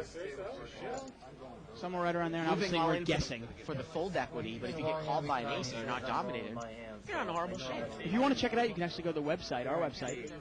Jack 10-7 here. Well, ace high is still good. I know I'm done. Turns a 4. Patrick's got a straight draw now. He's open-ended, a 5, 6, a 3, or an 8. And the river is 7. And ace high takes it down. Yep. And we say goodnight to Patrick. We say goodnight to our first. No, actually, he still has chips. Yeah, he still's got chips. Oh, God, how awful. Good job. Anyway, I wanted to say, if you want to check out our website, liveatthebike.com, we've got a bunch of cool features on there. After the show, you can actually check our new video blog is up. It's up, yep. Where Bart and I kind of analyze and dissect the hands you email to us. You can also check out my blog. You can check out the bios. You can actually, there's a link in Bart's bio to his interview for the Rounders over the Vancouver radio show, and our interview with Circuit. And you can also check out the Pokulator on the right-hand side for all the percentages and so forth. So on. Funny little email right here from John James. We'll get to it in a second here. Limped around. Again, those red chips are $100 chips. 4-way action. Jack 9-8. Well, Patrick's got top pair, and I think he might push all in here. I guess he said he hasn't even looked. All in 50. He's all in for 50. And Don is going to call him with the flush draw here. Well, he's actually, Don's a gut shot as well here. Yeah, Don is probably going to be maybe even a slight favorite here with 2 cards to come. So far, I'm good. Once those other hands are deleted. John is in there too. No, I'm good with my jack. Wait a minute, Don's not in the hand. John called with ace 5. I like your Excuse hand. me. I know I'm going to be okay. And that got Don out of there. Wow, Don did not call. And Patrick doubled through.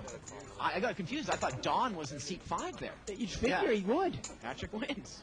So email here from John James says, what may look stupid in a cash game is a proper play in a tournament. He says that, and it's 100% correct. He says, Tuckman, most decisions will depend on stack size. That is why we see so many more suckouts in a tournament. A person will be forced to push sometimes and hit runner, flush, etc. in a cash game. They would just wait for a better spot. And I can't agree more, actually. He's 100% right. Still, some plays, obviously, we see are questionable. I'll still say that, generally speaking, whether you're playing a satellite or a tournament, I want to be pushing rather than calling off my chips. He says, tell Bart to tell his mom he uses the salvia for his glaucoma, or it helps his asthma. Classic. Butt moves over here. Thank you, Isaac. 1. Always like when I look up, I go, oh, thank you. Once again, caught with my dick in my hand. Now, Patrick here, he's definitely got a hand that he's going to push with. Ace, jack of clubs. And he should on the short stack. Oh, definitely. Not even a question.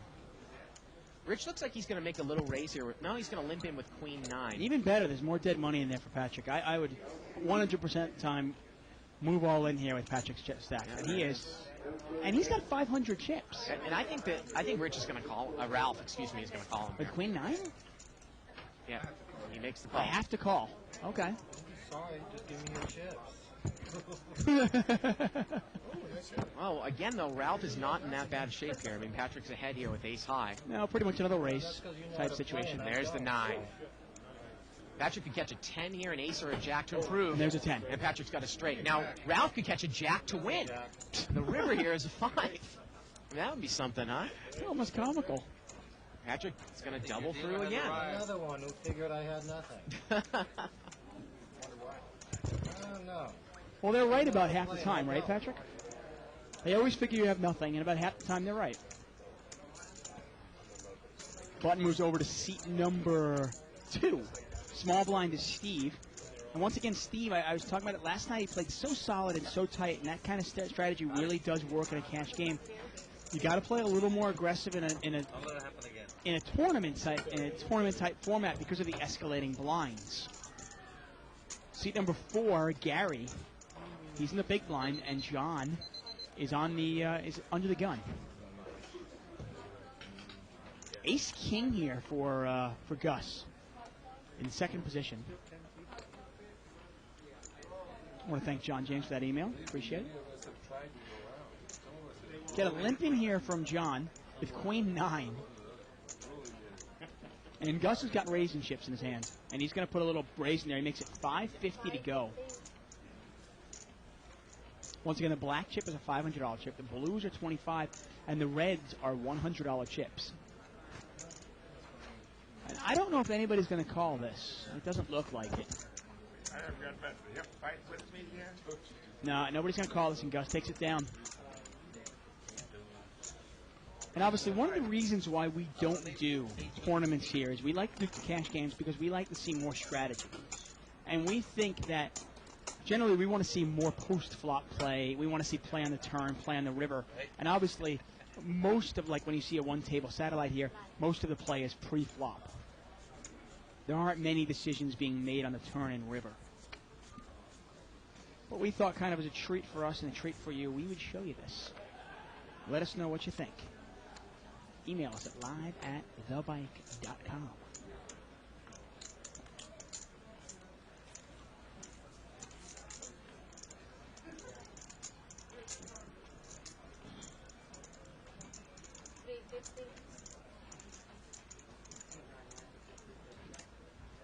And amazingly, we are still at 10 players.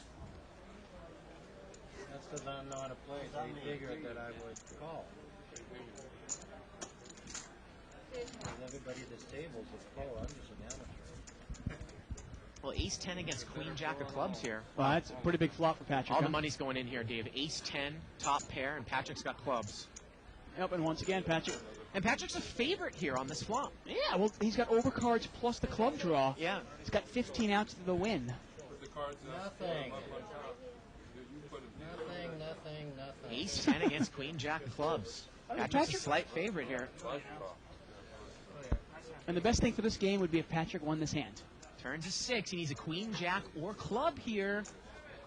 And the river's a club, and that's going to do it for Patrick. Boom, boom, more chips. Yeah, and suddenly he's up to about 2,000 chips, maybe 2,100 in chips. You know, obviously the more chips he gets, and he is not going to play the big stack passively, Dave. No, definitely not. Basically, if he doubles up one more time, yeah, this game will get real quick, real fast. Yeah. Button moves over here to seat 4. Don't say that. Get excited. Once again, we want to apologize for our camera shot here. We actually, 2 of our cameras broke Look at this beautiful hand. right before the show started. And our technical staff actually scrambled to get what we've got going. Now, John E. has posted on 2+2. Tomer Benvenisti is an American. I thought he was Swedish. I thought he talked with an accent. I mean, maybe he was naturalized. What, everybody that talks with an accent can't be American? Is that where you're going? Oh, I apologize in advance. Views expressed by the host. No, I just thought, actually I thought that it was kind of what considered a European. That's right, that's right. I see you are Swedish bastard. You're just... And I am Swedish, so I can say it. Oh, okay. Now, Gus here, I'm with my last name. Ace-King diamonds here for Gus. Now, seat 9 moves all in with Ace-Queen. And Patrick's got 7 deuce offsuit. He's going to re-raise. Calls. No, he's going to re-raise. No, he called. Called? Are you kidding me? 7 deuce offsuit. And now Gus has got Ace-King. It's over to him. And Patrick's going to call this. He might push. Gus might push against Patrick. I would. Proper to push here if you're Gus. 15. Maybe 2. Now, Patrick actually is not that big a favorite here. Now, everybody says, well, 7 deuce is the worst hand ever. But his cards are live. And, like, the other people are sharing the cards. Right. 25. I want to say it's probably, Gus is probably, what, 50%? Actually, Gus is probably like 55, 60%. Patrick is probably 30%, while Sam is maybe 15%. Now, that is if Patrick calls. And obviously, I'm doing this very rough off the top of my head. And Patrick, it says, take in the money, which is the call, and see how much more it is for the all-in. I don't think Patrick's going to fold this. I mean, the pot is $1,900 plus the all-in here by Gus. How much more is it? Yeah, but he's... Yeah, that's 500. So it is $1,900 pot plus another... $16.75. Wow, $16.75 more. Gus had more chips than I thought. $3,500 pot, $16.75 to call. I think Patrick's pot committed himself here. I don't think he can get away from this one. I really don't. He's getting 2-1. Getting more than 2-1, isn't he? No, that's what I'm saying. It's not, because Gus, he has I don't think he has him covered, though, does he? I think Patrick does. Got a lot of chips over there. That's why I don't think he. Yeah, he's gonna fold because Gus has so many chips, Dave. Wow, I'm shocked. I really am. You're shocked? Hey, you called 650 with nothing. Damn it, my hand was the best. I knew it. See? Do 7 off season. Ace queen against ace king. But I mean, Patrick got 2,400. Why does he want to piss away 2/3 of his stack? He called it. He called it already. What's the difference? There's a 7. See? 7-3-5. I'm shocked Patrick didn't call. I go, if he's gonna gamble at the first $600, why not gamble the whole way? Turns at 8. It's gonna be good. I guarantee you. I don't know. I'm not following your train of thought here, Dave. Okay, obviously it's a terrible play to call off your money with 7 deuce. He called somebody's all in for 650 already. And now Russ makes it 1,700 more, not total, more. Patrick doesn't care about that. No, but what I'm saying is he already has the enough value. He's got chips. Let's say he's got 2,500. He's nice with 2,500 here. Is he going to call off 2/3 of his stack now with 7 deuce? He doesn't need the chips right now. That's the point I'm trying to make. I understand, but you're trying to put a rational mind inside of Patrick, and I just don't see it happening. You're talking about a guy who called $650 raise. I understand with that. 7 deuce offsuit. Why he wouldn't call all in with 7 deuce, I don't see the difference. Okay. Blinds have moved up here to 1 and 2. Yeah, I just learned yesterday. 1,025. And seat number 8 is moving in. Queen 10 offsuit. 1,025 all in. And Patrick would have knocked 2 players out.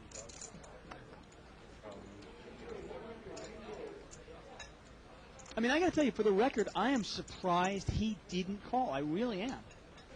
Now seat 5 here has got ace-9 of diamonds, John, and he's thinking about calling the all-in, the push all-in with ace-9 of diamonds here. And again, if he doesn't have the guy dominated, he's not going to be that far out in front, and he makes the call. Obviously, ace-9 is a little bit better than, say, ace-5. You can start beating a little. You can beat ace-7. You can beat ace-8. But we're still full ring, and that guy pushed in. Yeah, you're right. 100%. Well, actually, we're down to 9. Brian has moved over because that guy got knocked out. So ace-9 against queen 10 here for about $1,600. A little bit, not much. We know one of the aces is dead. King There's 10, 10. king. Queen 10's out flopping. Unless John catches an ace here, he's not going to win this. Or he could catch a 9 or an ace here. Right. River's at 5. And it looks like Ralph is going to double up here. John making some real questionable calls. And once again, it's just a matter of, yeah, you're calling, but you're calling off you're calling with the best hand, but you're calling off your money. I just don't think it's a winning tournament strategy.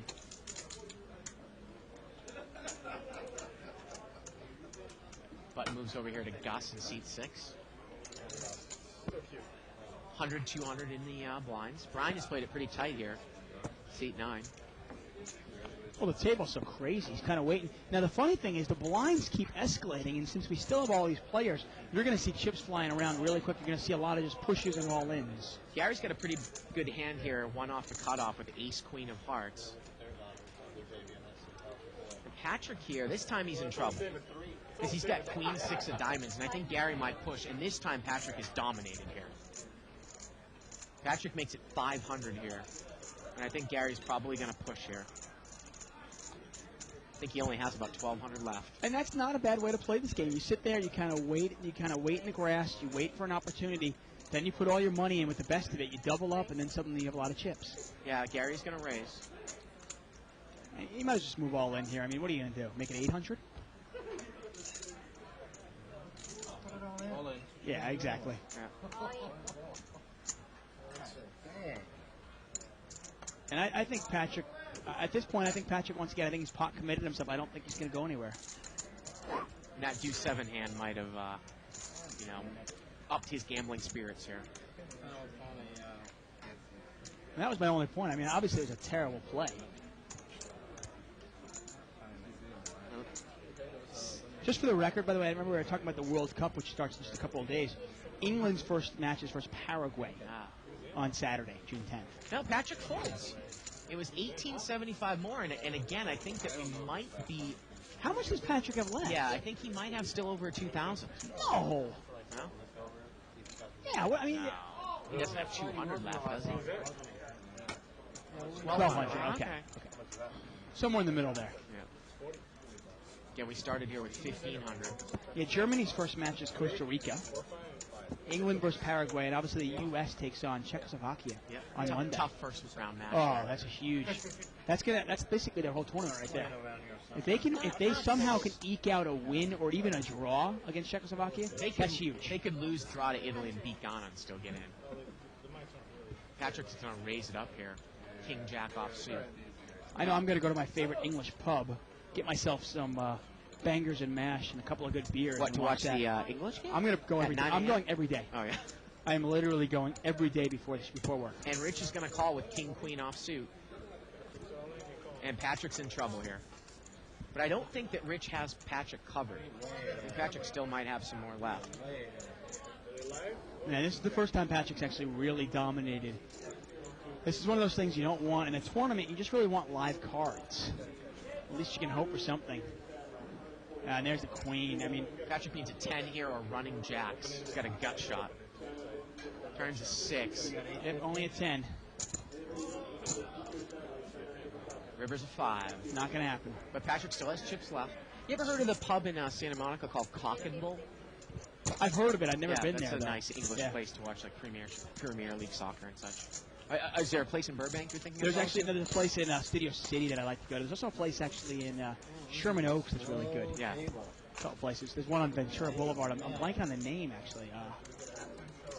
But anyway, I know what you're talking about. I've been. But I'll be there. Yeah, I know. I'll be there every morning. They've got great. I mean, like Bubble and Squeak. Great English food, breakfast, and nothing to start the morning out with a good Guinness. Patrick's going to move it all in here with 8 deuce of clubs.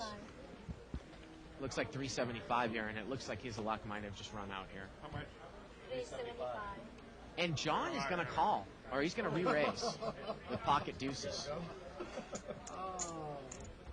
And again, in this case, Patrick cards are not live. He only has 1 over. This is the one case where you call an all-in with deuces, and you're a pretty big favorite. When somebody else has a deuce in their hand. Very rare. Yeah. That's about it. That is about it. That is the best that you can be up against. And I got to tell you, once again, I think even against Patrick, John making a mistake here, calling with deuces. Now, if you're in the big blind and you've already got money invested, that's a little different.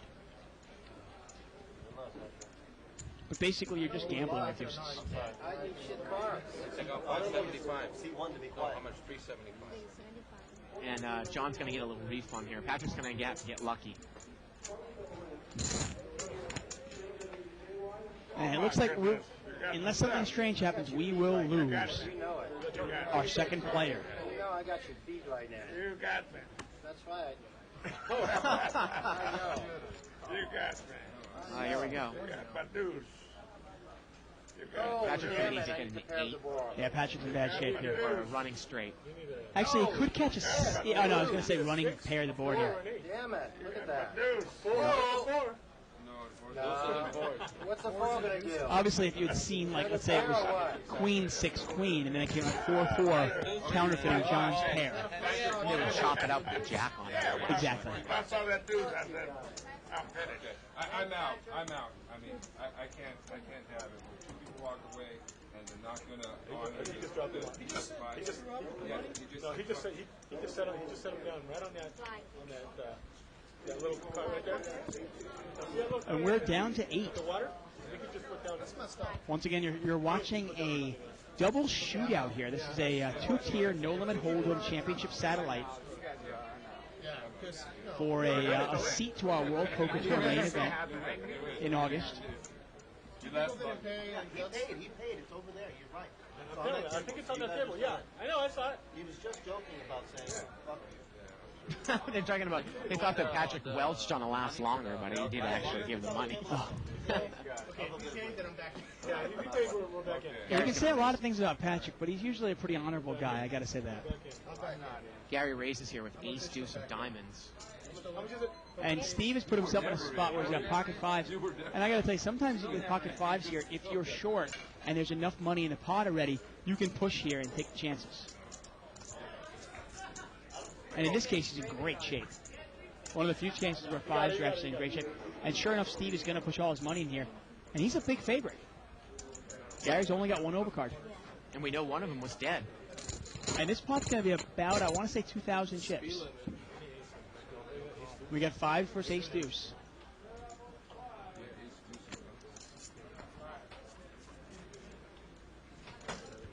Jack 8-6 here. Steve's in good shape. Turns a 7. Now he's open-ended. He's open-ended over there. Gary needs an ace. And he makes it straight. Steve makes it straight here. Yeah. He's going to take it down. Steve is going to double through there. Now, Steve, who played it tight, it was interesting to see if he would adjust. A lot of times, a cash game player will come into this game. You can't play it tight, Dave. And now we're up to, I think it's level 5. At 15300. 15300. And we still have 8 players. It's unbelievable. And this is going to be a shoving match now. Of course it is. I mean, at this point, the average stack, remember there's 15,000 chips on the table. The average chip stack is probably about 1,800 chips, right? Yeah. Well, each person only has maybe 6 times the big blind. Seat 5 here's got ace-queen. He's going to raise. And look at this. Seat 8 has ace-queen as well. And I think he's going to push. And actually, we are still on level 4, excuse me. There's the push. So we're still at 1-2. And there's no way John's folding ace-queen, is he? No, Ralph has pushed all in. Right, there's no way John's going to fold it when it comes around, is it? He's been calling with ace-9, ace-5, pocket deuces.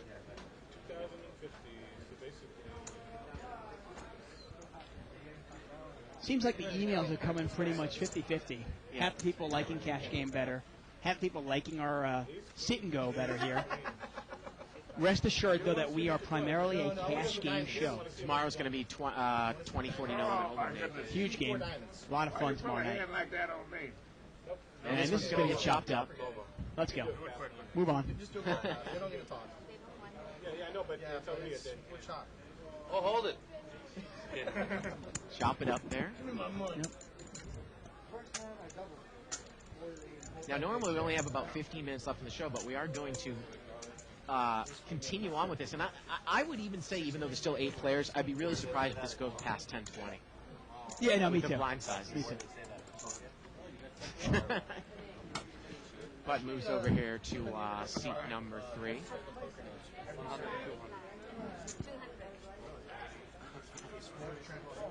Again, we're playing 1-2 here. 100-200.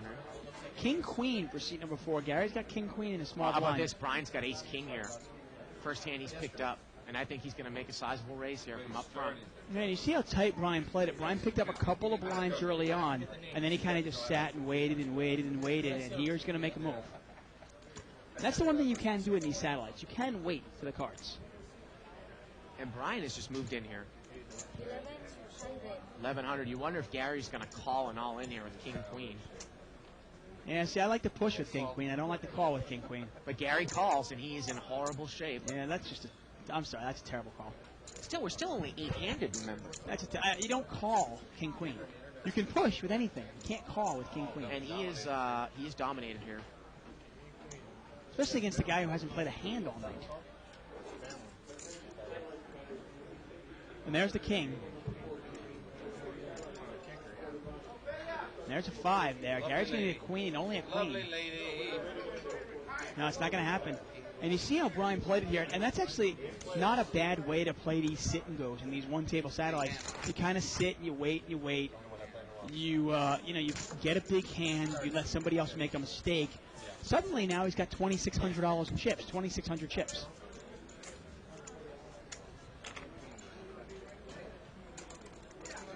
Good hand. Hey, Thanks. A little worried when you called. Maybe I'll talk to him.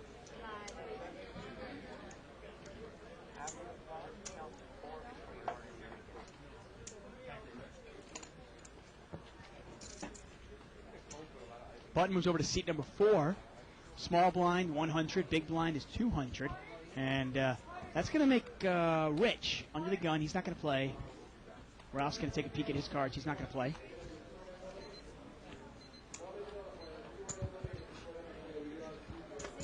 Don's going to move his money in with ace-jack. And I don't know if anybody's going to call this or not. And we're going to move up to level 5 right after this hand, which is going to be up to 150, 300 blinds, which means literally these players only have on average 6 times the big blind.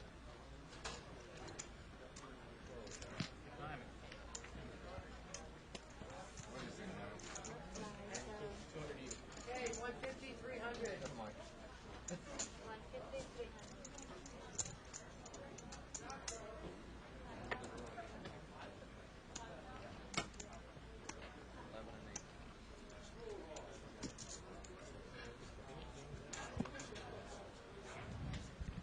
Button moves here to seat number 5.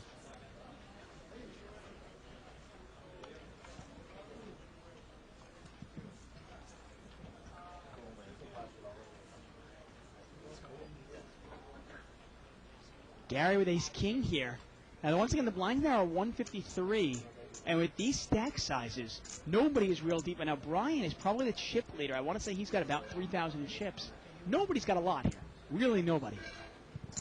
And Gary's going to raise it up. I think he's actually moving all in with ace-king. And I don't think anybody can call. Now, Gus might have a little bit more than him. I'm trying to see how many chips Gus has. And it looks like Gus and Brian probably have about the same amount. They're both chip leaders, kind of co-chip leaders. Both have about 2,800 in chips. So 1/3 of the chips in play are between those two players. And the remaining 6 players are sharing 10,000 chips. So you can look, obviously, nobody's got a lot of chips in this game. One hand is going to change this all around. Now, is Rich going to call this? Once again, in a tournament where there are antes, oftentimes there is enough dead money for me to make that call in the big blind with even a hand as weak as 10-6. But in a game like this, where there are no antes, I'm probably not calling as much. Button's going to move here to seat 6. Yeah. Obviously, you and I are kind of finalizing our World Series plans. I know you and I were kind of circling which tournaments we were going to play. I think both of us are probably going to play in a handful. Yeah. Probably about a half a dozen each, maybe even 7 or 8.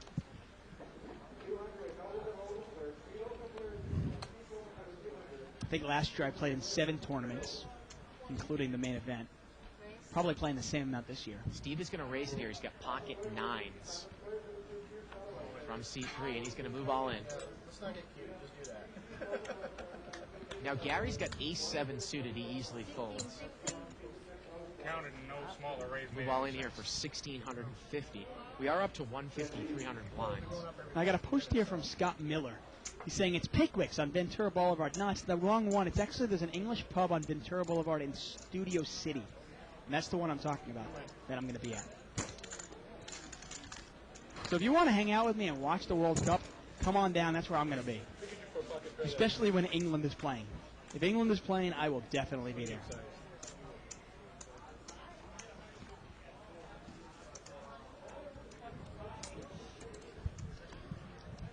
Button moves over here. Yeah, a lot of English pubs in the Valley. But this is, I like the food there. They've got some great bangers and mash. Great breakfast, too. Bubble and squeak, I love that. Bubble and squeak, huh? Oh, I love it. Ace-queen here for seat number 3. Yeah, Steven, and at this point, that hand is big enough to push. Even though you're 8-handed, I just don't think you can raise and then get away from it. You might as well just move all in.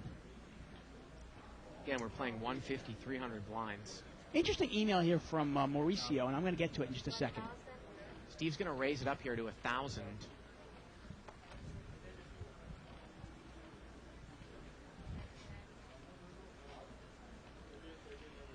Is John thinking of calling with Jack 7?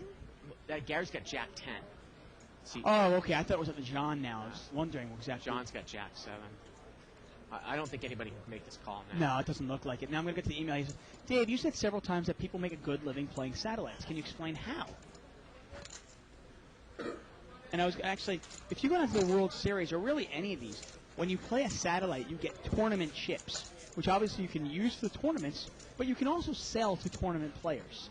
Sometimes at a very small discount, maybe 95 cents for every dollar, something like that, 90 cents to the dollar. Sometimes even at full price. Now, if you were to win one of these seats, now let's say you won yourself a $10,000 seat, and you win another seat later, well, then you can sell that seat. Right. obviously they're not going to make you play twice. Ace Jack of diamonds here on the button. And that is good enough here. Now look at this though. Rich has got 8-9 suited. He might push right here from the cutoff. It might go raise push here. Rich raises. Ralph might push here with Ace Jack. I wouldn't be surprised at all, and I don't mind the play by Rich. I really don't. It's going to make it 900. There's the push. And at this point, see, Ace Jack's a much different spot because it's the cutoff seat, and he's short stacked, and he's raising. Yep. And John hasn't played a hand in seat 1 the whole tournament. 1750. John's got Jack 5 suited here. And I think he's trying to figure out if he's like almost pot committed here because I don't think he's got anything behind him. Yeah, John is in seat 5 and Don is in seat 1. Don folds. Once again, we continue our... Rich is going to make the call. So 8-9 suited here against Ace Jack of diamonds. What do you think of that call? And once again, Rich is not in that bad shape, is he? Nope. Here we go. Wow, what a flop for Rich. He's open-ended here. Ralph's Jack is no good for him. Rich is favored here with 2 cards. Oh, the turn's a 6, and that's going to do it. Yep. What do I need then? Nothing? He's drawing dead. Ralph is wondering, what do I need? But he's drawing dead. River is an 8. Yeah, overkill. It looks like a big suck out. It's actually, I mean, yeah, obviously Ralph's a favorite there, but he's not an overwhelming favorite. Yeah. It's one of the reasons why I don't mind. If you're going to make a move in a tournament, sometimes the best hand to make a move with is something like that. Sometimes I actually don't like to make moves with a hand as weak as, say, Ace 5. Because if I do get played back or if I get called, it's often by a bigger ace. But there, if I make a move with 8-9, okay, guy makes a move with Ace Jack, I'm fine. And Ralph still has a little bit of chips left, and we are still 8-handed. This one's going pretty long. It's been about an hour and a half. Usually these things are over in an hour and a half. Yeah, pretty much. Yeah.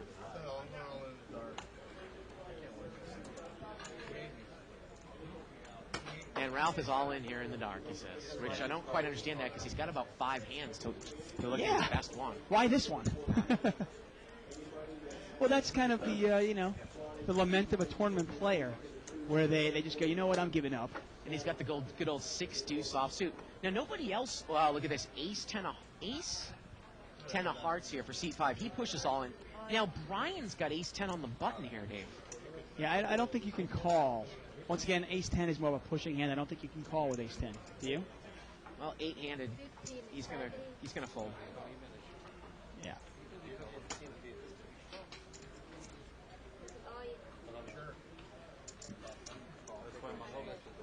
Now, Alan, on 2+2, Lucky FC UK said, the definition of dead money, his definition, I guess a good definition is the blinds are dead money.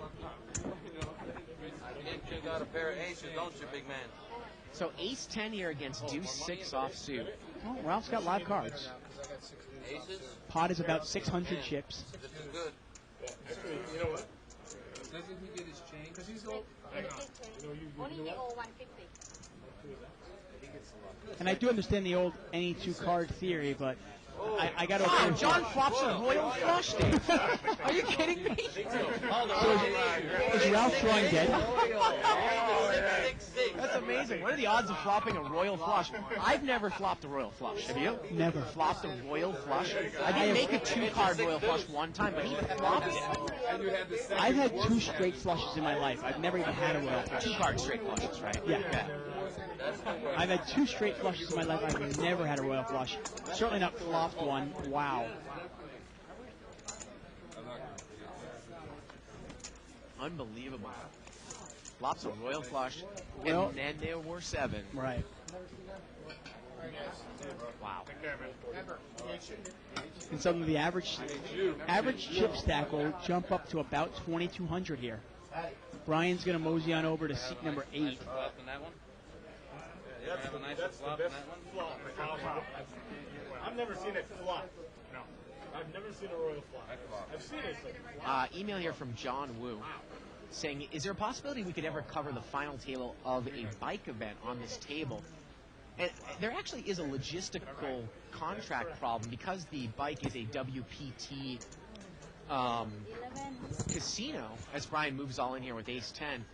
The Travel Channel, I think, actually has all the rights to all of the tournaments, even though it's not Legends. Yeah, I mean, we might be able to if it's a different, if it's not like a series. Right. Like a neuter or something like that. Exactly, or if it's like a lips tour type event. Right. So Brian has moved in here with ace 10. Steve's got pocket 7s, and he's thinking about it here, Dave. You know, I got to tell you. You might want to make these gambles. Definitely. You got to start thinking of the hands this guy might have. He's not going to gamble, and I guarantee you John's going to call him and he's dominated. I know John's going to call this. I'm not exactly sure what the big blind is thinking about here. Gary's got 6 deuce of clubs. Yeah, he didn't realize it was up to him. You look focused, man. Trying to surrender. Unfortunately for him, it's not Vegas, and we're not playing blackjack. And I'm pretty sure John's going to call this. 800. He barely even gives it 2 thoughts. Yeah, he makes the call. You know, and eventually when you keep calling with those ace rags, it's going to catch up to you. No, Brian's in really good shape here, Dave. Ace 10 against ace 8. Wow, there's the 8 for John. Yeah, that hurts. Brian is not all in here. Oh, I thought he was all in. And, wow, it's going to check. And how about a 10 on the turn? Nope. Turns a 6. Check again. Wow, John's not putting any money in there. And the river now is an 8, and John fills up. I got to tell you. Oh, and he checked it. And now Brian moves in thinking he's got an ace, and John calls. I couldn't believe John checked it because you would get a call from an ace there. Wow.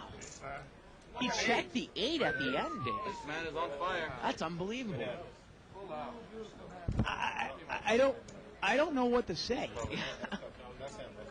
I don't understand. I mean, the check on the flop, fine. The check on the turn, even fine. Then he checks the river. I actually was thinking, God, if he bets the river, Brian's probably going to call him with the ace. Right. If he bets 500 on the river, Brian's going to have to call. And we say goodbye to Brian. I'm not sure why Brian bet the river, though. To get him off an ace? I don't know. To get him off a chop, maybe? Not a bad play if you're trying to get him somebody off the chop. Here, you guys. Hey. Button moves over here to seat 3, Steve. I mean, you might think there's not much value to betting there. Can you get called by a worse hand? No, you probably can't get called by a worse hand. But the more you think about it, maybe you can get somebody off of a pot. You know, obviously, really difficult to put John on a 5, on an 8 there. Rich here is going to raise it up with ace-jack offsuit. He makes it 900 to go. And this is always my favorite part. When the game starts getting a little short. Lines start going up. I love short-handed play. I really do. How much time left in this level? 2 minutes left in this level. Yep, and then we move to the 200, 400 level.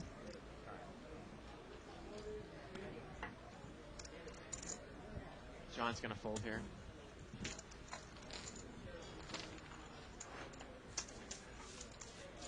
And then the button's going to move over here to seat 4. And once again, if we can, like we always say, this show is primarily a cash show. And we want to keep it that way. But once in a while, we'll try to throw in a kind of satellite or a tournament table.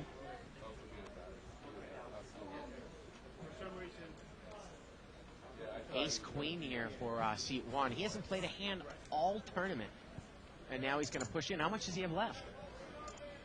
I mean, he's kind of allowed himself to just kind of get blinded off. And Gus might call here in the blind with Jack 10 of hearts. He hasn't played a hand? Yeah, 450. And he's got 450. Gus calls, yeah. That's unbelievable. He never played a hand. And Gus is drawn live here, obviously. You got to realize, I mean, I understand you want to wait for a premium hand, but you can't let yourself get blinded off. You can't. Here we go to the flop. And there's a 10. There's the 10. Gus is well in the lead here. Don's got overcards. Turn is a 3. Gus now has a flush draw as well. Yeah, the ace of hearts would be no good. Exactly. 5 outs only. And the river is a jack. Gus makes 2 pair. Gus takes it down. And you got to call that. You know, I mean, it's only a couple hundred more. Yep. Down to 5. Lines are going to go up to 200, 400 here in a second. And you know, and when you talk about a successful tournament player, and obviously a satellite is kind of a form of a tournament, one table tournament, you could say. You've got to have that special mix of kind of, you know, instinct mixed in with patience, mixed in with aggressiveness. Be good at reading players, know when to make that move. And we are still at 150, 300. I'm expecting that buzzer to go off at any time now. Yeah, I still got mine in my pocket. Ready, Dave? I have a feeling it's going to go off now. That's good, man. That's really good. That's impressive. I And is John limping in seat 5? He's going to limp in on the button. No, he's going to min raise to 6. We need to see his cards Okay. in seat 5. I don't see at this point in the tournament. I actually don't mind min raises. I really don't. Oh, I'm sorry. He's got, you're in position. He's got ace king of hearts here. And Rich calls him with deuce 5. But you're in position, and more often than not, you're going to get a guy to call you and then chuck and fold. And we're going to see a flop here. Ace king against deuce 5. Well, is Rich going to check raise commit here with the deuce? Well, that's the problem here. Jack 7 deuce on the flop. It goes check check. The turn's another jack. Well, that's an interesting play. I mean, if you're going to limp, if you're going to raise with ace king and the guy checks to you, why wouldn't you bet it? And now Rich is going to come out and bet. He bets 600. And is John going to call his chips off with ace king? He makes the call. Now, John can catch an ace, a king, or a 7 here. I mean, I'll say, John plays it really unorthodox. You saw him check a full house to Brian. And the river here is a 10, and Rich is good with the deuce. And goes check, check. Wow. And Rich takes down what is a pretty big pot. I got to say, if you're going to play ace-king that passively, well, then you better raise it a little bit more pre-flop. Yeah. I like to raise sometimes minimum or even up to 750. Get a call, the guy checks to me, then I put some pressure on him. And we're moving up to level 6, 200, 400 blinds. Button moves over here to Gus. Price of poker's going up. I wouldn't be surprised if we're going to be done here actually pretty quick, even though we're 5-handed. Yeah, oftentimes when it gets the limits go up this high. Steve is almost in for 50%, 30% of his stack here in the big blind. Yeah, blinds are 200, 400. The average chip stack is only 3,000. So we're talking about, man, not many chips compared to the blind size here. Well, Rich has got king, deuce of diamonds in the small blind. And he's going to raise, I think. Yeah. And I like the play. I really do. You put some heat on your opponent. Obviously, a lot of different ways to play out of the small blind. He's going to make it 800. But why not take advantage of the fact, first of all, I've got king high, which is probably the best hand. Yeah. But you know what? I've got a pretty passive type player in seat number 3. And Steve, I want to take advantage of that. It's one of the things I always tell my wife when she goes to play in a tournament. I always try to tell her, I said, when you sit down at the table, pick 1 or 2 targets. Pick somebody who's real tight, who's not going to put up a fight, who gives up their blinds easy. And that's the person you go after. I think we got a regular dealer coming in there. Oh, pocket kings here for Gus in the cutoff. An ace-9 here in seat number 3. And Steve might call an all-in here in the small blind, Dave. He's getting short. I mean, Steve's got ace-9 here. Gus is going to make it 1,200. That's a big raise. Why so much? I just don't understand why these people are raising so much. 1,200? I think if you're Steve, I think you might just put the chips in here. I mean, wow, he's going to fold. He's going to wait it for a better spot. To me, if I'm Gus, though, why not make it? I mean, make it 800 to go. Don't you want somebody to play with you? You're 5-handed. You got kings. I mean, he puts himself in a spot where, I mean, who is going to play back at him? I mean, he's got to get lucky enough that somebody else has an ace-queen, ace-king, pocket 10s or above. Sometimes you want to give, with king, sometimes you want to give somebody enough rope to hang themselves. Make it 800 and make it look like Steve can, re-raise you off the pot. Let him make a move. So here we go to Masood, and I assume Donna has told Masood about what we're doing here. I want to thank all the dealers who helped us out tonight. I pretty much want to thank everybody except Ronnie. I mean, everybody's really done a great job tonight. Oh, Ronnie's having computer problems. Give him a break over there. Wine. That's all I ever hear about Ronnie.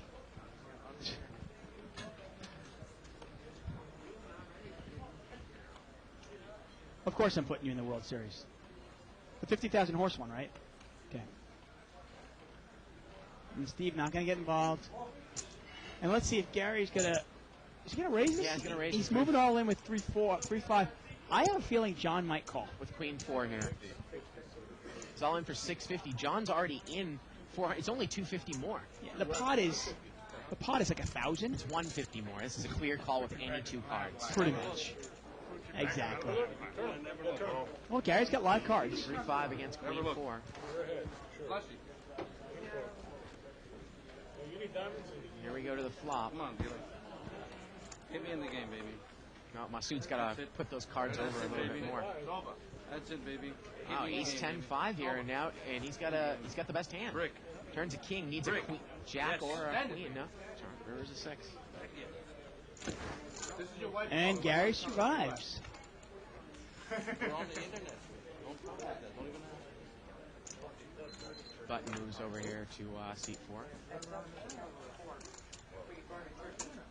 Once again, we're live at the bike. We're doing a little overtime tonight. Hope you're enjoying it. Got a double shootout, 2-tier, no limit hold'em championship satellite. The winner of the double shootout will get a seat to the Legends of Poker main event, the World Poker Tour $10,000 event. Ace King here for Rich in seat 3. Or excuse me, in Steve. Steve there, Ace King. He's going to push it here. Wow, pocket 10s here for Gus. Okay, well, we're going to see at least a race here. Ace King versus 10s. John's got 9-3 offsuit in the small blind. Yeah, and Gus is going to call this. Sure, Gus is going to make this. And then, you know what, in tournaments, there's not much you can do here. It's a matter of, okay, I'm going to push in, I'm going to call with my 10s, and, you know, hopefully I get lucky. Yeah, and Gus has got to call this.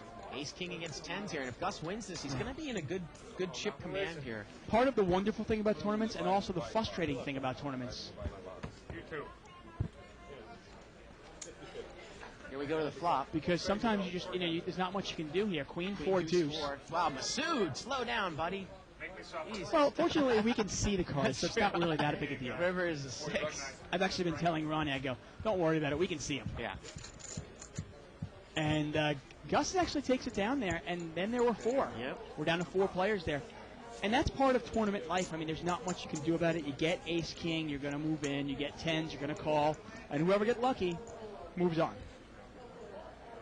And obviously, you've got to win some of those races to win tournaments.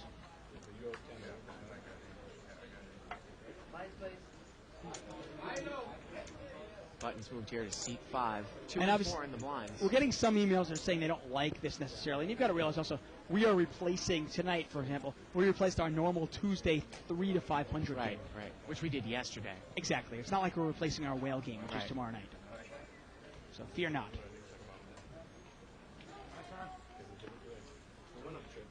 Seven, 8 offsuit here on the button for John. I think that's a raising hand. The problem is John plays it a little bit too passive.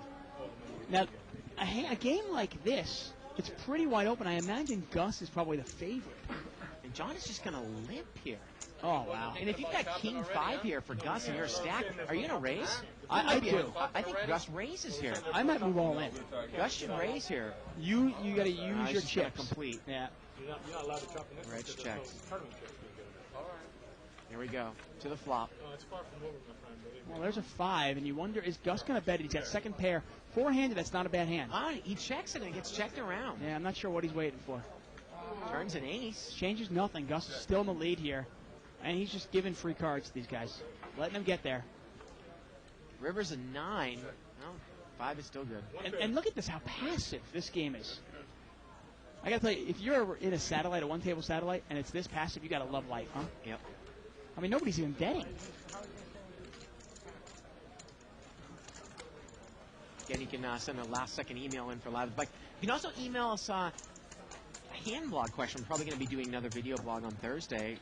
Title in the blog, Hand for Blog. You need to get those in by tomorrow night. Right. Send them over tonight or tomorrow. And just subject, Hand for Blog.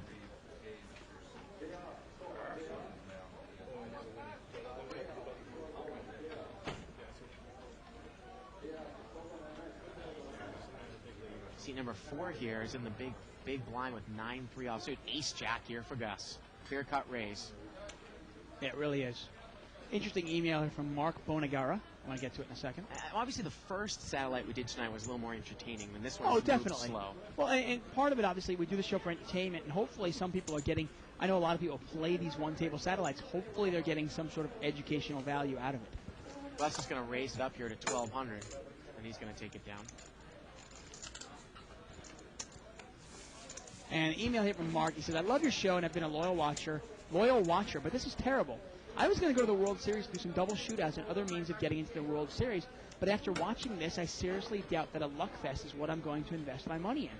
I will stick to the juicy cash games. Love the show. And obviously, one-table satellites are a little bit more luck than, say, a cash game.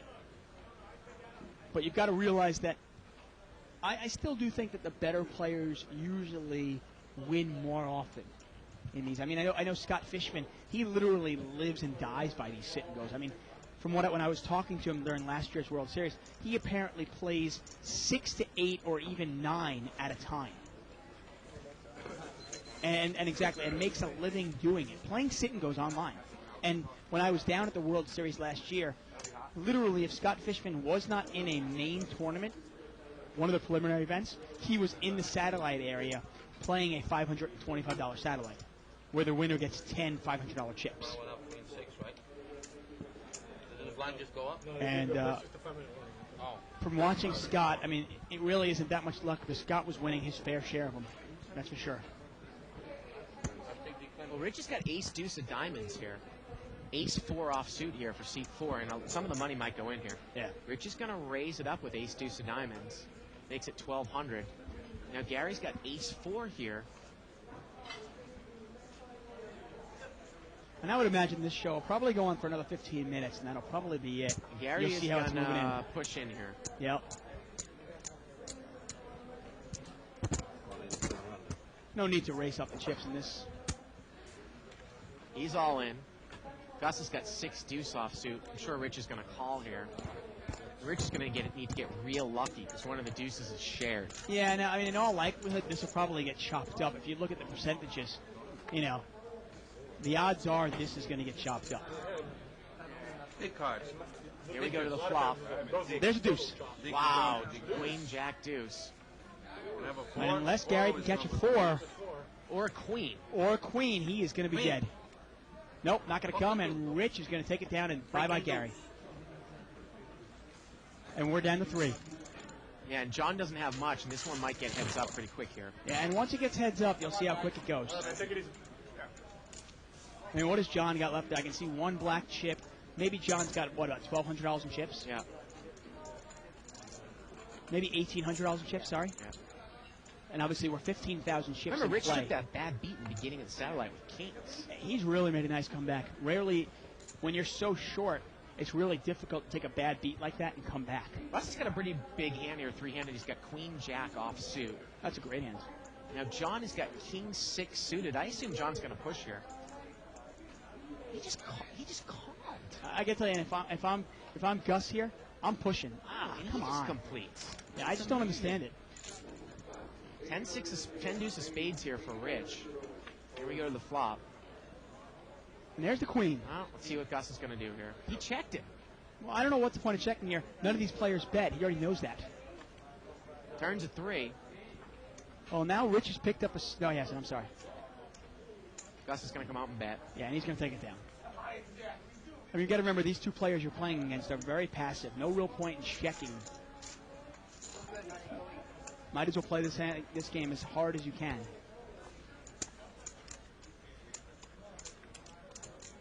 Button moves over here to seat 6.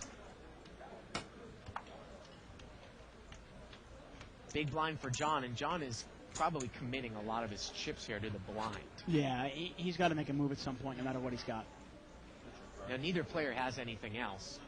Oh, you think he's going to make a move here? He's got king, queen. Well, he's in the big blind, though. Gus has got 9 deuce on the button, and Rich has got 8-3 offsuit. So They actually might just fold it to him. Yeah. Oh, this is kind of silly. Wow. I assume John's just going to push here, and he does. Yeah, and that just doesn't make How any much sense. more is it? It's one thing to complete in the small blind when you're on the button and your head's up, but in this case, you're completing. And it looks like it's 850 more there. There's a black chip there. Now, sometimes I'll employ a strategy in the small blind where I will call with my medium hands. I will also call with my monster. And Rich is going to call. Wow, well, he's got live cards. Yep, as we keep saying. This one might get heads up if Rich gets a little bit lucky. 8-3 suited versus king queen. 8-3 suited. 3-8 suited versus king queen. And there's the 8. Oh, and there's the 8. Trip 8s. Oh my! And he's drawing dead, and that's it. And I got you beat up. Rich takes it down. And we are heads up here, Dave. And unfortunately for John, that's going to be the last hand for him for tonight. He got his money in with the best of it. Not much he can do there. And Rich takes it down. Now, these obviously are not our live at the bike dealers. These are just the regular bicycle casino dealers. Good dealers in their own right, but not quite up to par.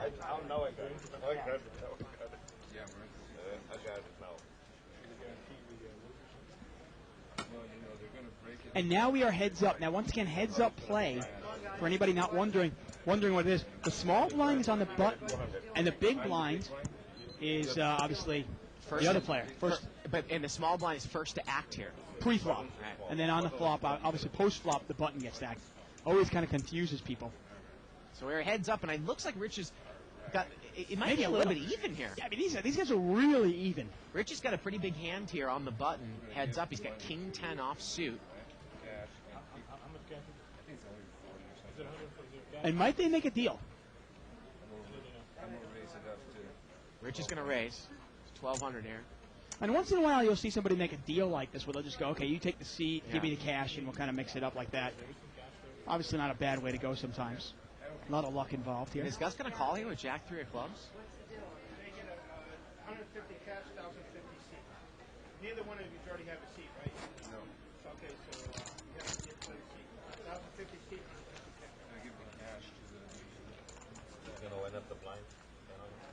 And they've already agreed to the cash that is left over is going to go to the loser. The seat is going to go to the winner. It's kind of a little save. Again, we're playing, the blinds are 200 and 400 here. And oftentimes, that kind of can dictate your strategy when you're playing satellites. I know when I go to the World Series, if I see a couple of guys that I'm familiar with and I know they'll chop it up at the end. Sometimes if you get it down to three-handed, you can kind of put a little save in there, make a little bit of money, kind of double your money, and then go for the big one. The blinds are up to 3-6 now, Dave. Wow. 3-6. Like I said, this might be over in about 5-6 minutes. And Gus here has got 7-3 of clubs. And let's see what he's going to do. Big blinds here right now. He's going to raise. Wow. You know, and it's funny. Some players like to play a lot of different ways to play. Obviously, when you're playing heads up, some players like to see a lot of flops. Yeah. You know, I know the Phil Hellmuth type of school. He kind of subscribes to the theory of, I'm going to limp in on the button. I want to see a lot of flops because I feel like I can outplay you once the flop comes. Yep. Especially in position. Obviously, Gus does not subscribe to that theory. Button's going to move over here to Rich. And again, we are about even in chips here. 300, 600 blinds.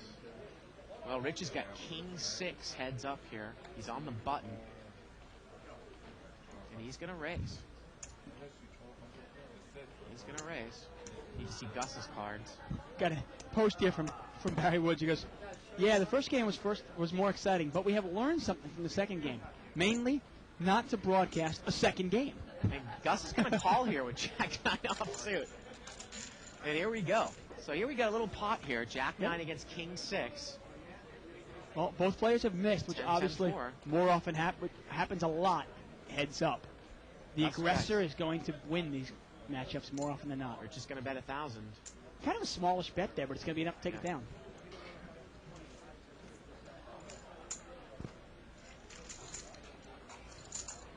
This second game kind of was like when the last time we did a shootout, Dave.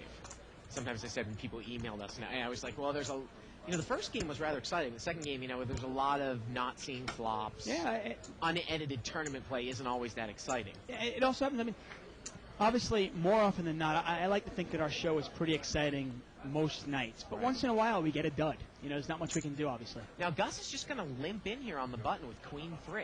That's poker sometimes. And Rich checks Jack 5 here, and here we go to the flop.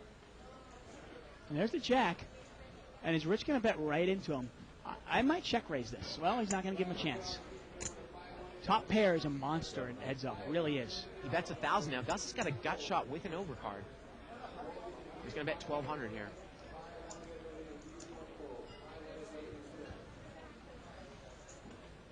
And not a bad play, obviously, betting out, but I might actually check it, let Gus bet, maybe see if Gus wants to try to steal it, and then I move all in right over the top of him.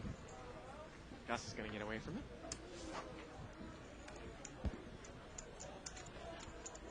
Once again, we started here with 1,500 in chips, 10 players, so there's 15,000 chips in play. I want to say Rich probably has looks like about 9,000 to Gus's 6. Blinds are 300, 600 right now.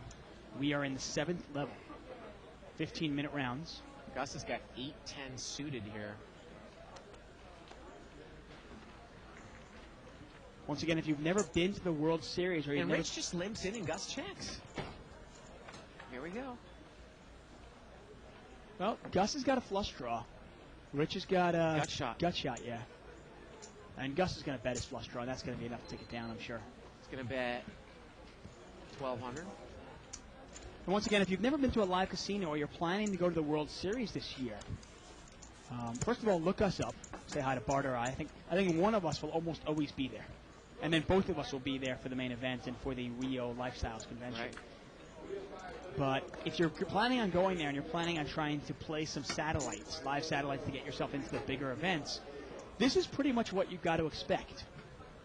15-minute rounds, you're going to get like 1,500 in chips. And this is almost exactly what you've got to expect. Ace deuce of diamonds here for Gus.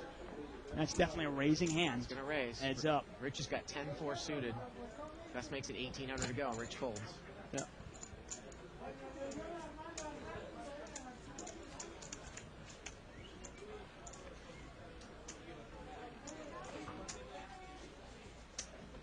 Rich has got the button here. Again, we're playing 300, 600. Heads up here for a $1,000 seat.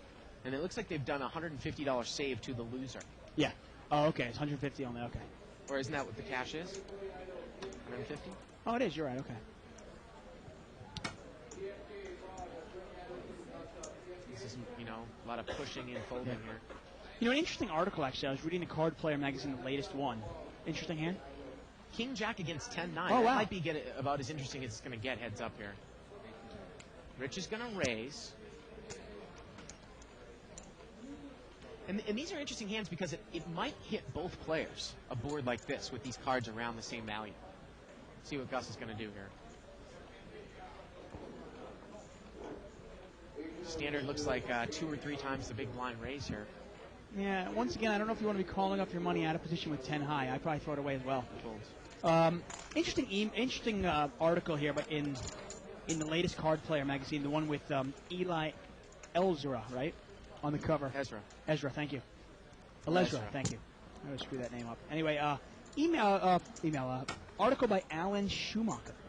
And it says, should you switch to No Limit Hold'em? Part 2. The race car driver?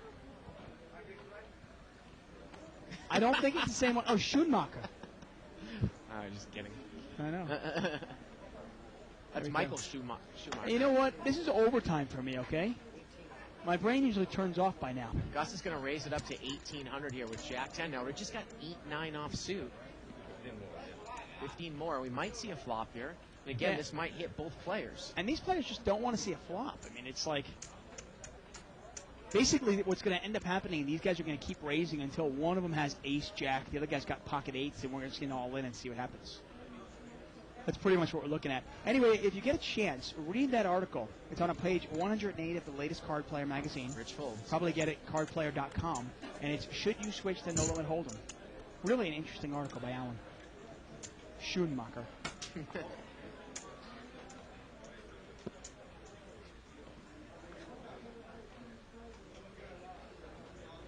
Button moves over here to Rich. Rich has got King 8 of diamonds here.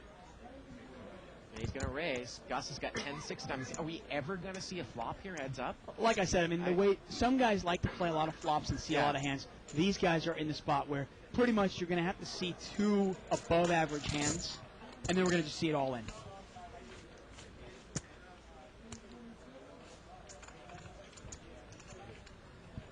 We're in about almost a half an hour of overtime here.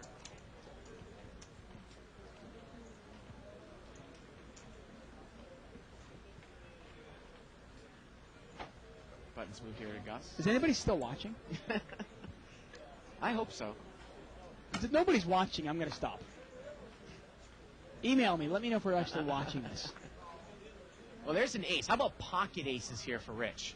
Yeah, and Gus is on the button, but he's got Jack 3 off suit. Well, Gus might actually raise this. We'll see. Remember the button, he likes to raise, and he might. And I got to tell you, if he raises, I just call. I just call. Yeah, there you go. You have to raise. Just call this. Just call, Rich. Guaranteed. You call this, then you check, you let Gus commit himself, and then you move all in.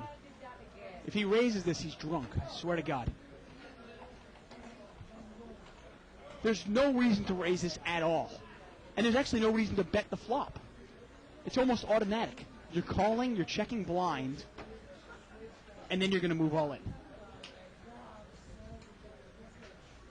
I mean, you can't ask for a better situation here. You really can't. And he calls. There you go. He just calls. Now you say you play this as a check raise. Definitely. You're definitely going to check it to Gus. No reason to bet it. Well, Queen 8-5. Gus has missed. And he checks it. Perfect. And Gus has got to continue.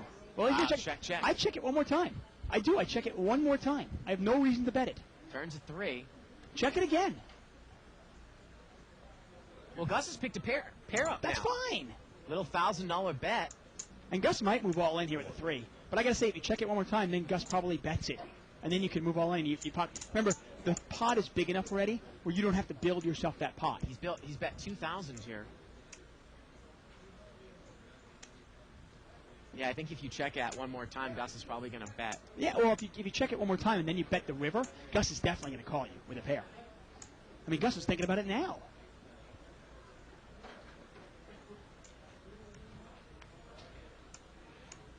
Obviously, it's always scary to check twice, but when your head's up with aces, you know what? If you're going to lose, you lose. What are you going to do? I think Gus is going to fold here. Yeah, he only let him off the hook a little bit, I think. And the river would have been, well, we'll never see it. Blinds are going up to 300, 600. Now Gus is kind of on the short stack. Actually, the blinds are going up to 500, 500,000 now. River would have been a 7. Yeah, and I got to say, if you check it one more time, Gus might fire at it, or Gus might check thinking he doesn't have to bet. And then the river you bet 2,000, Gus almost has to call with a pair. Almost has to.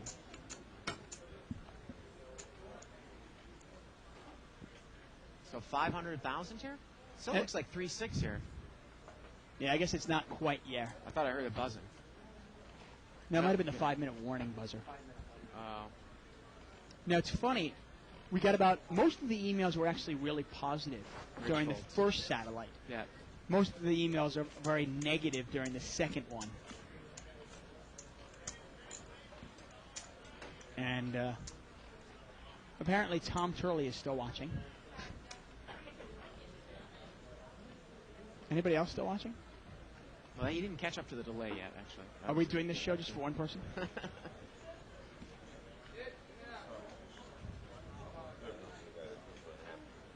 God forbid Masood actually shuffled the cards. Right, I know. It's just like... He's got to wait, right? Yeah.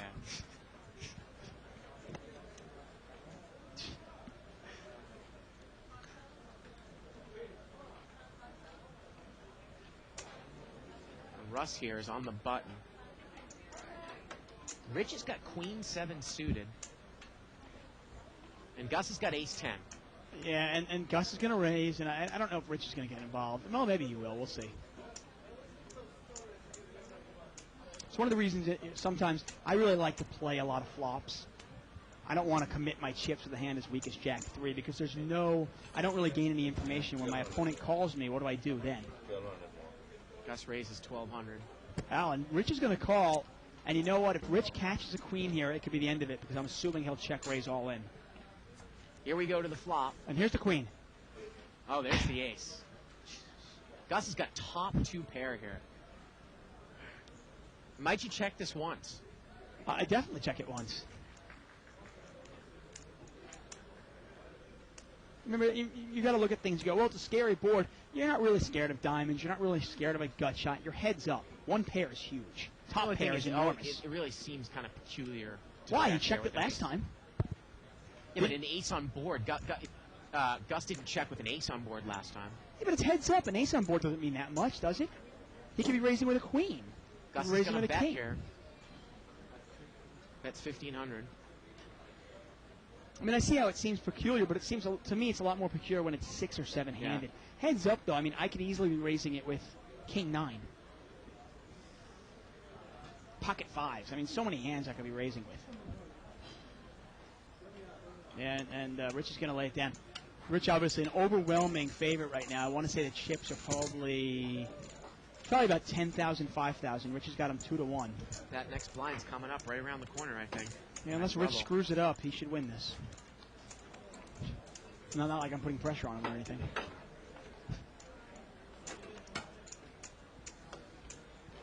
Button moves over here to Rich, and I can see one ace here, Dave. Ace 9. This is going to be the last hand on this level. Let's see if Gus has got anything here. Rich is going to raise. And Gus didn't have much, I guess.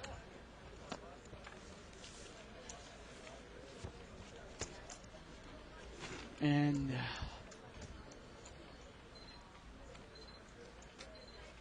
blinds are going to go up after this hand, I believe. Because Masood starts shuffling, right? Is that what the rule is? He's not shuffling. What are you talking about? Start shuffling.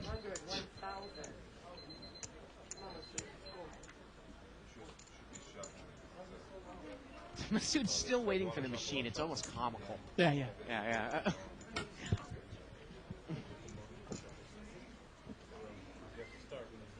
Queen deuce of diamonds here for Rich. And Gus here. Gus is going to move in. He needs to show his cards. He's got pocket tens. Okay, well that's good to hear. Supposedly, at least Barry Woods and Jay Siegel are watching. Apparently, Barry Woods is taking a nap. Rich folds. There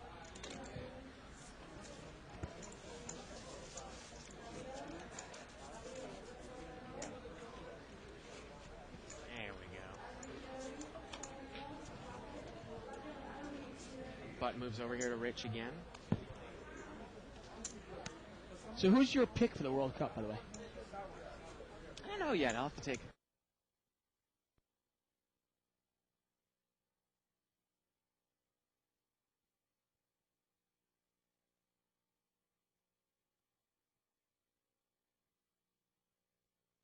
And I got to tell you, 5,400, I don't know if I call this with ace-5.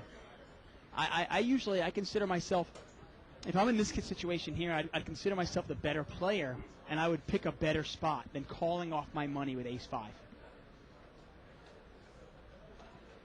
I mean, I just kind of look at the range of hands my opponent might have, and I go, okay, well, maybe I'm a small favorite 60% of the time, or even 50% of the time. But 50% of the time, I'm a big underdog.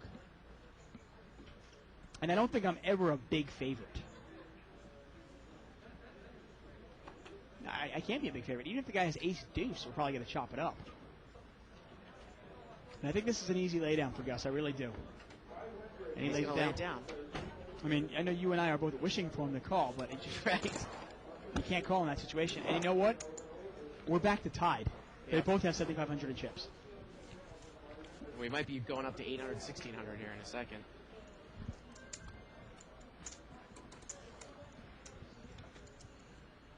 Button moves over here to seat number 6, Gus. Right.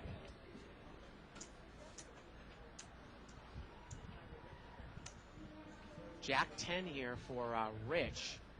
And Gus has got deuce 3 offsuit here. Deuce 3. And he's not even going to play. And I don't mind that play. No point in really committing more chips, although on the button I usually limp in. But hey, once again, we are live at the bike. Yes, we are. Unedited, unscripted.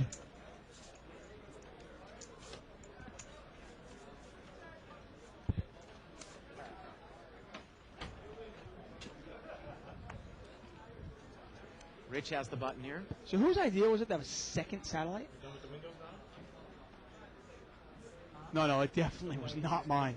My idea was one satellite and then heads-up match between Barry and Mo. Heads up, no limit. That was my idea. I mean, this has got to be one of the longest satellites they've ever run here. Greg says it usually doesn't go over an hour and a half. Yeah, this is unreal. You knew we were in trouble when, after an hour, we still were 10-handed. Raise here by Rich with Jack, deuce of spades. Gus folds. And the never-ending story continues. You ever watch that movie? It's one of the first movies I went into the theater to see. I think it was circa 1984. The little song, The Never-Ending Story. Yeah. That's one of the first movies you ever saw? Yeah, 1984. I was like 5. I was 4. I saw movies when I was like 1, 2. Actually, I think I saw Return of the Jedi, which was in 83. I think, right? 82 or 83?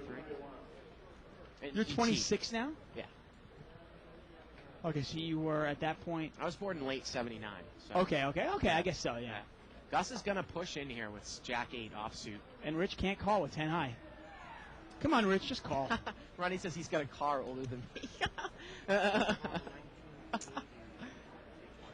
Come on, he's got hairs older than you. Interesting that Donna said I'm born in 1980 if I'm 26. You have to be. Yeah, yeah.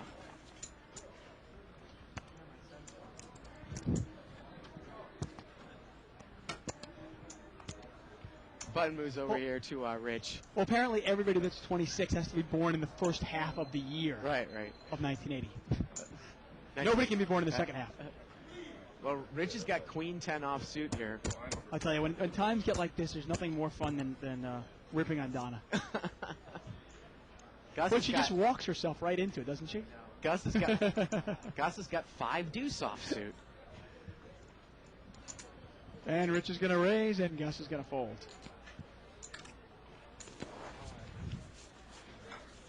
And the only thing I want to hear is when one of our listeners, goes to the World Series and wins themselves a live satellite, when they win the satellite, I want you to email us and let us know that at least this show helped you win that satellite.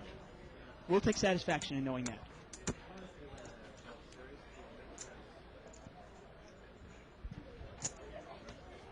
Gus has got the button, small blind. 500, 1,000 in the big blind. Gus has got a 10 high. That'll probably be enough to raise. Rich has got 9-10 suited. He's got him dominated. Yeah, let's see how it's played here. And is Gus going to try to steal this one? If you're Rich, might you make a move back if Gus makes kind of a small raise? Might you move in over the top? Sometimes a hand like 10-9, you got some fold equity if you can move over the top. You can get Gus to lay down a hand as high as even queen high or jack high. Gus trying to think of what he wants to do. And I don't think he's going to even play it. No, he's not going to get involved. And he's just going to give his 500. Email here from David Gladstone. He says, I need to improve my folding technique. And obviously I'm learning from the best here.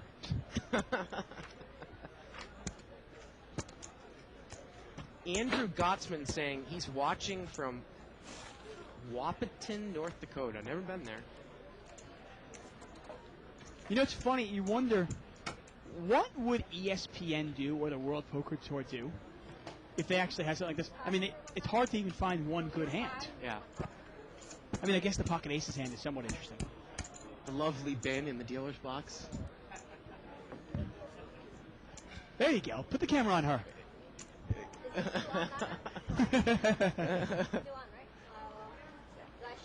Pocket kings here for Gus, but Rich got jack 4 offsuit. Yeah, but he might raise on the button. No, he folds. Are you kidding me? This is like my. You know what? I swear. Am I dreaming? I swear this is like a dream. This has got to be like a dream. What if we just go on the table and do the commentary from there? This actually would be a perfect night for my experimental dealing, where I want to deal. Actually, let me know what you think about that. Actually, there's a night where I want to deal. Yeah. And have a little mic on me. Here we go. 2 Broadway cards for Rich. And an ace. And Gus has an ace. There you go. Perfect. We still have not had an all-in situation to end this thing yet. All in, we've only seen one flop. And that was only because Rich slow played his aces. I think Gus is clearly going to raise here. Gus is going to move all in. And if you're Rich, is this hand strong enough to call?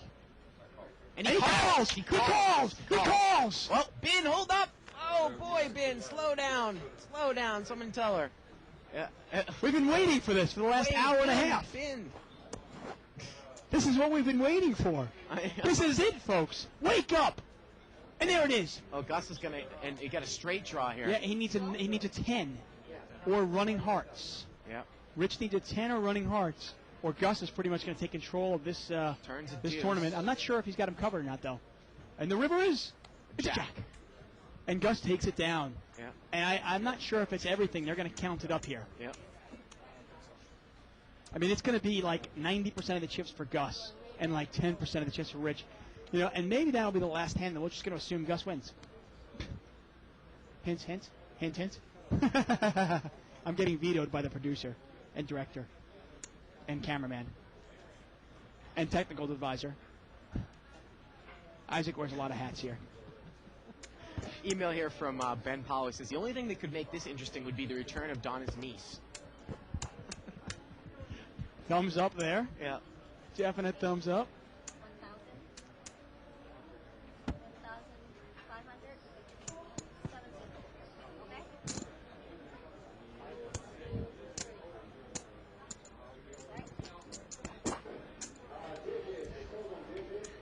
And we're getting these posts here. It's kind of like ours. It's kind of like a nightmare, like Zellos is saying here. Why didn't the show end at 10 like usual? Well, we're wondering the same thing. Yeah. This is like the never-ending nightmare, yet I can't stop watching. Yeah, and I got to tell you, I'm with you guys. Yeah. Oh.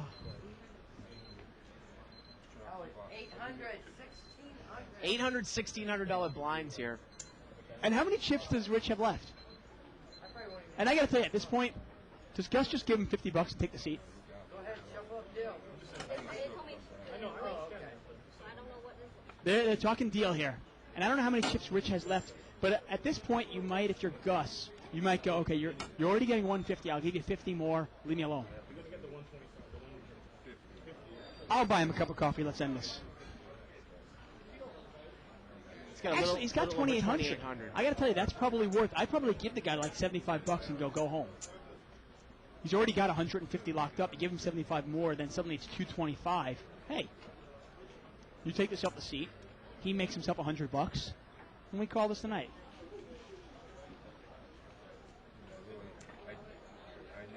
Let's listen up here. Maybe we can turn this. It's only the smart thing to do. I give you 250.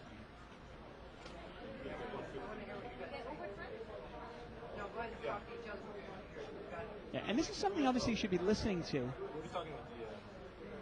because you might find yourself in this situation one day. Talking deal.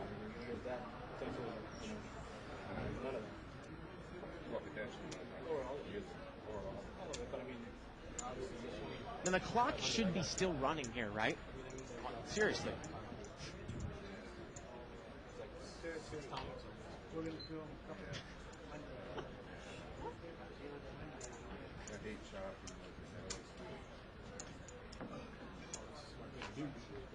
Wow, this is unbelievable end to the story.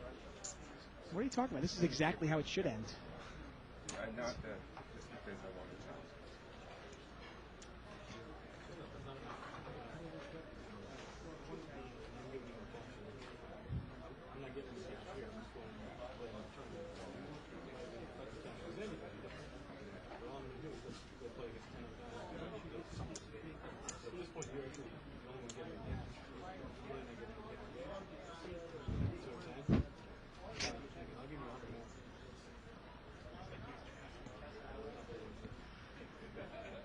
I can't believe they're still talking about this.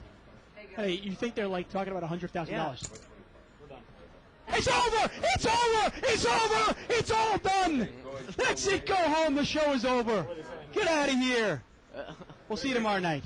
Thank you for joining us. It's over. They made a deal. Go home. We'll see you tomorrow night. Whale night. It's been fun. For David Zuckman, for Bart Hanson, for Isaac, for Ronnie, for Ray, for Donna, and for you guys. Thank you for sticking with us. We do appreciate it. We'll see you tomorrow night.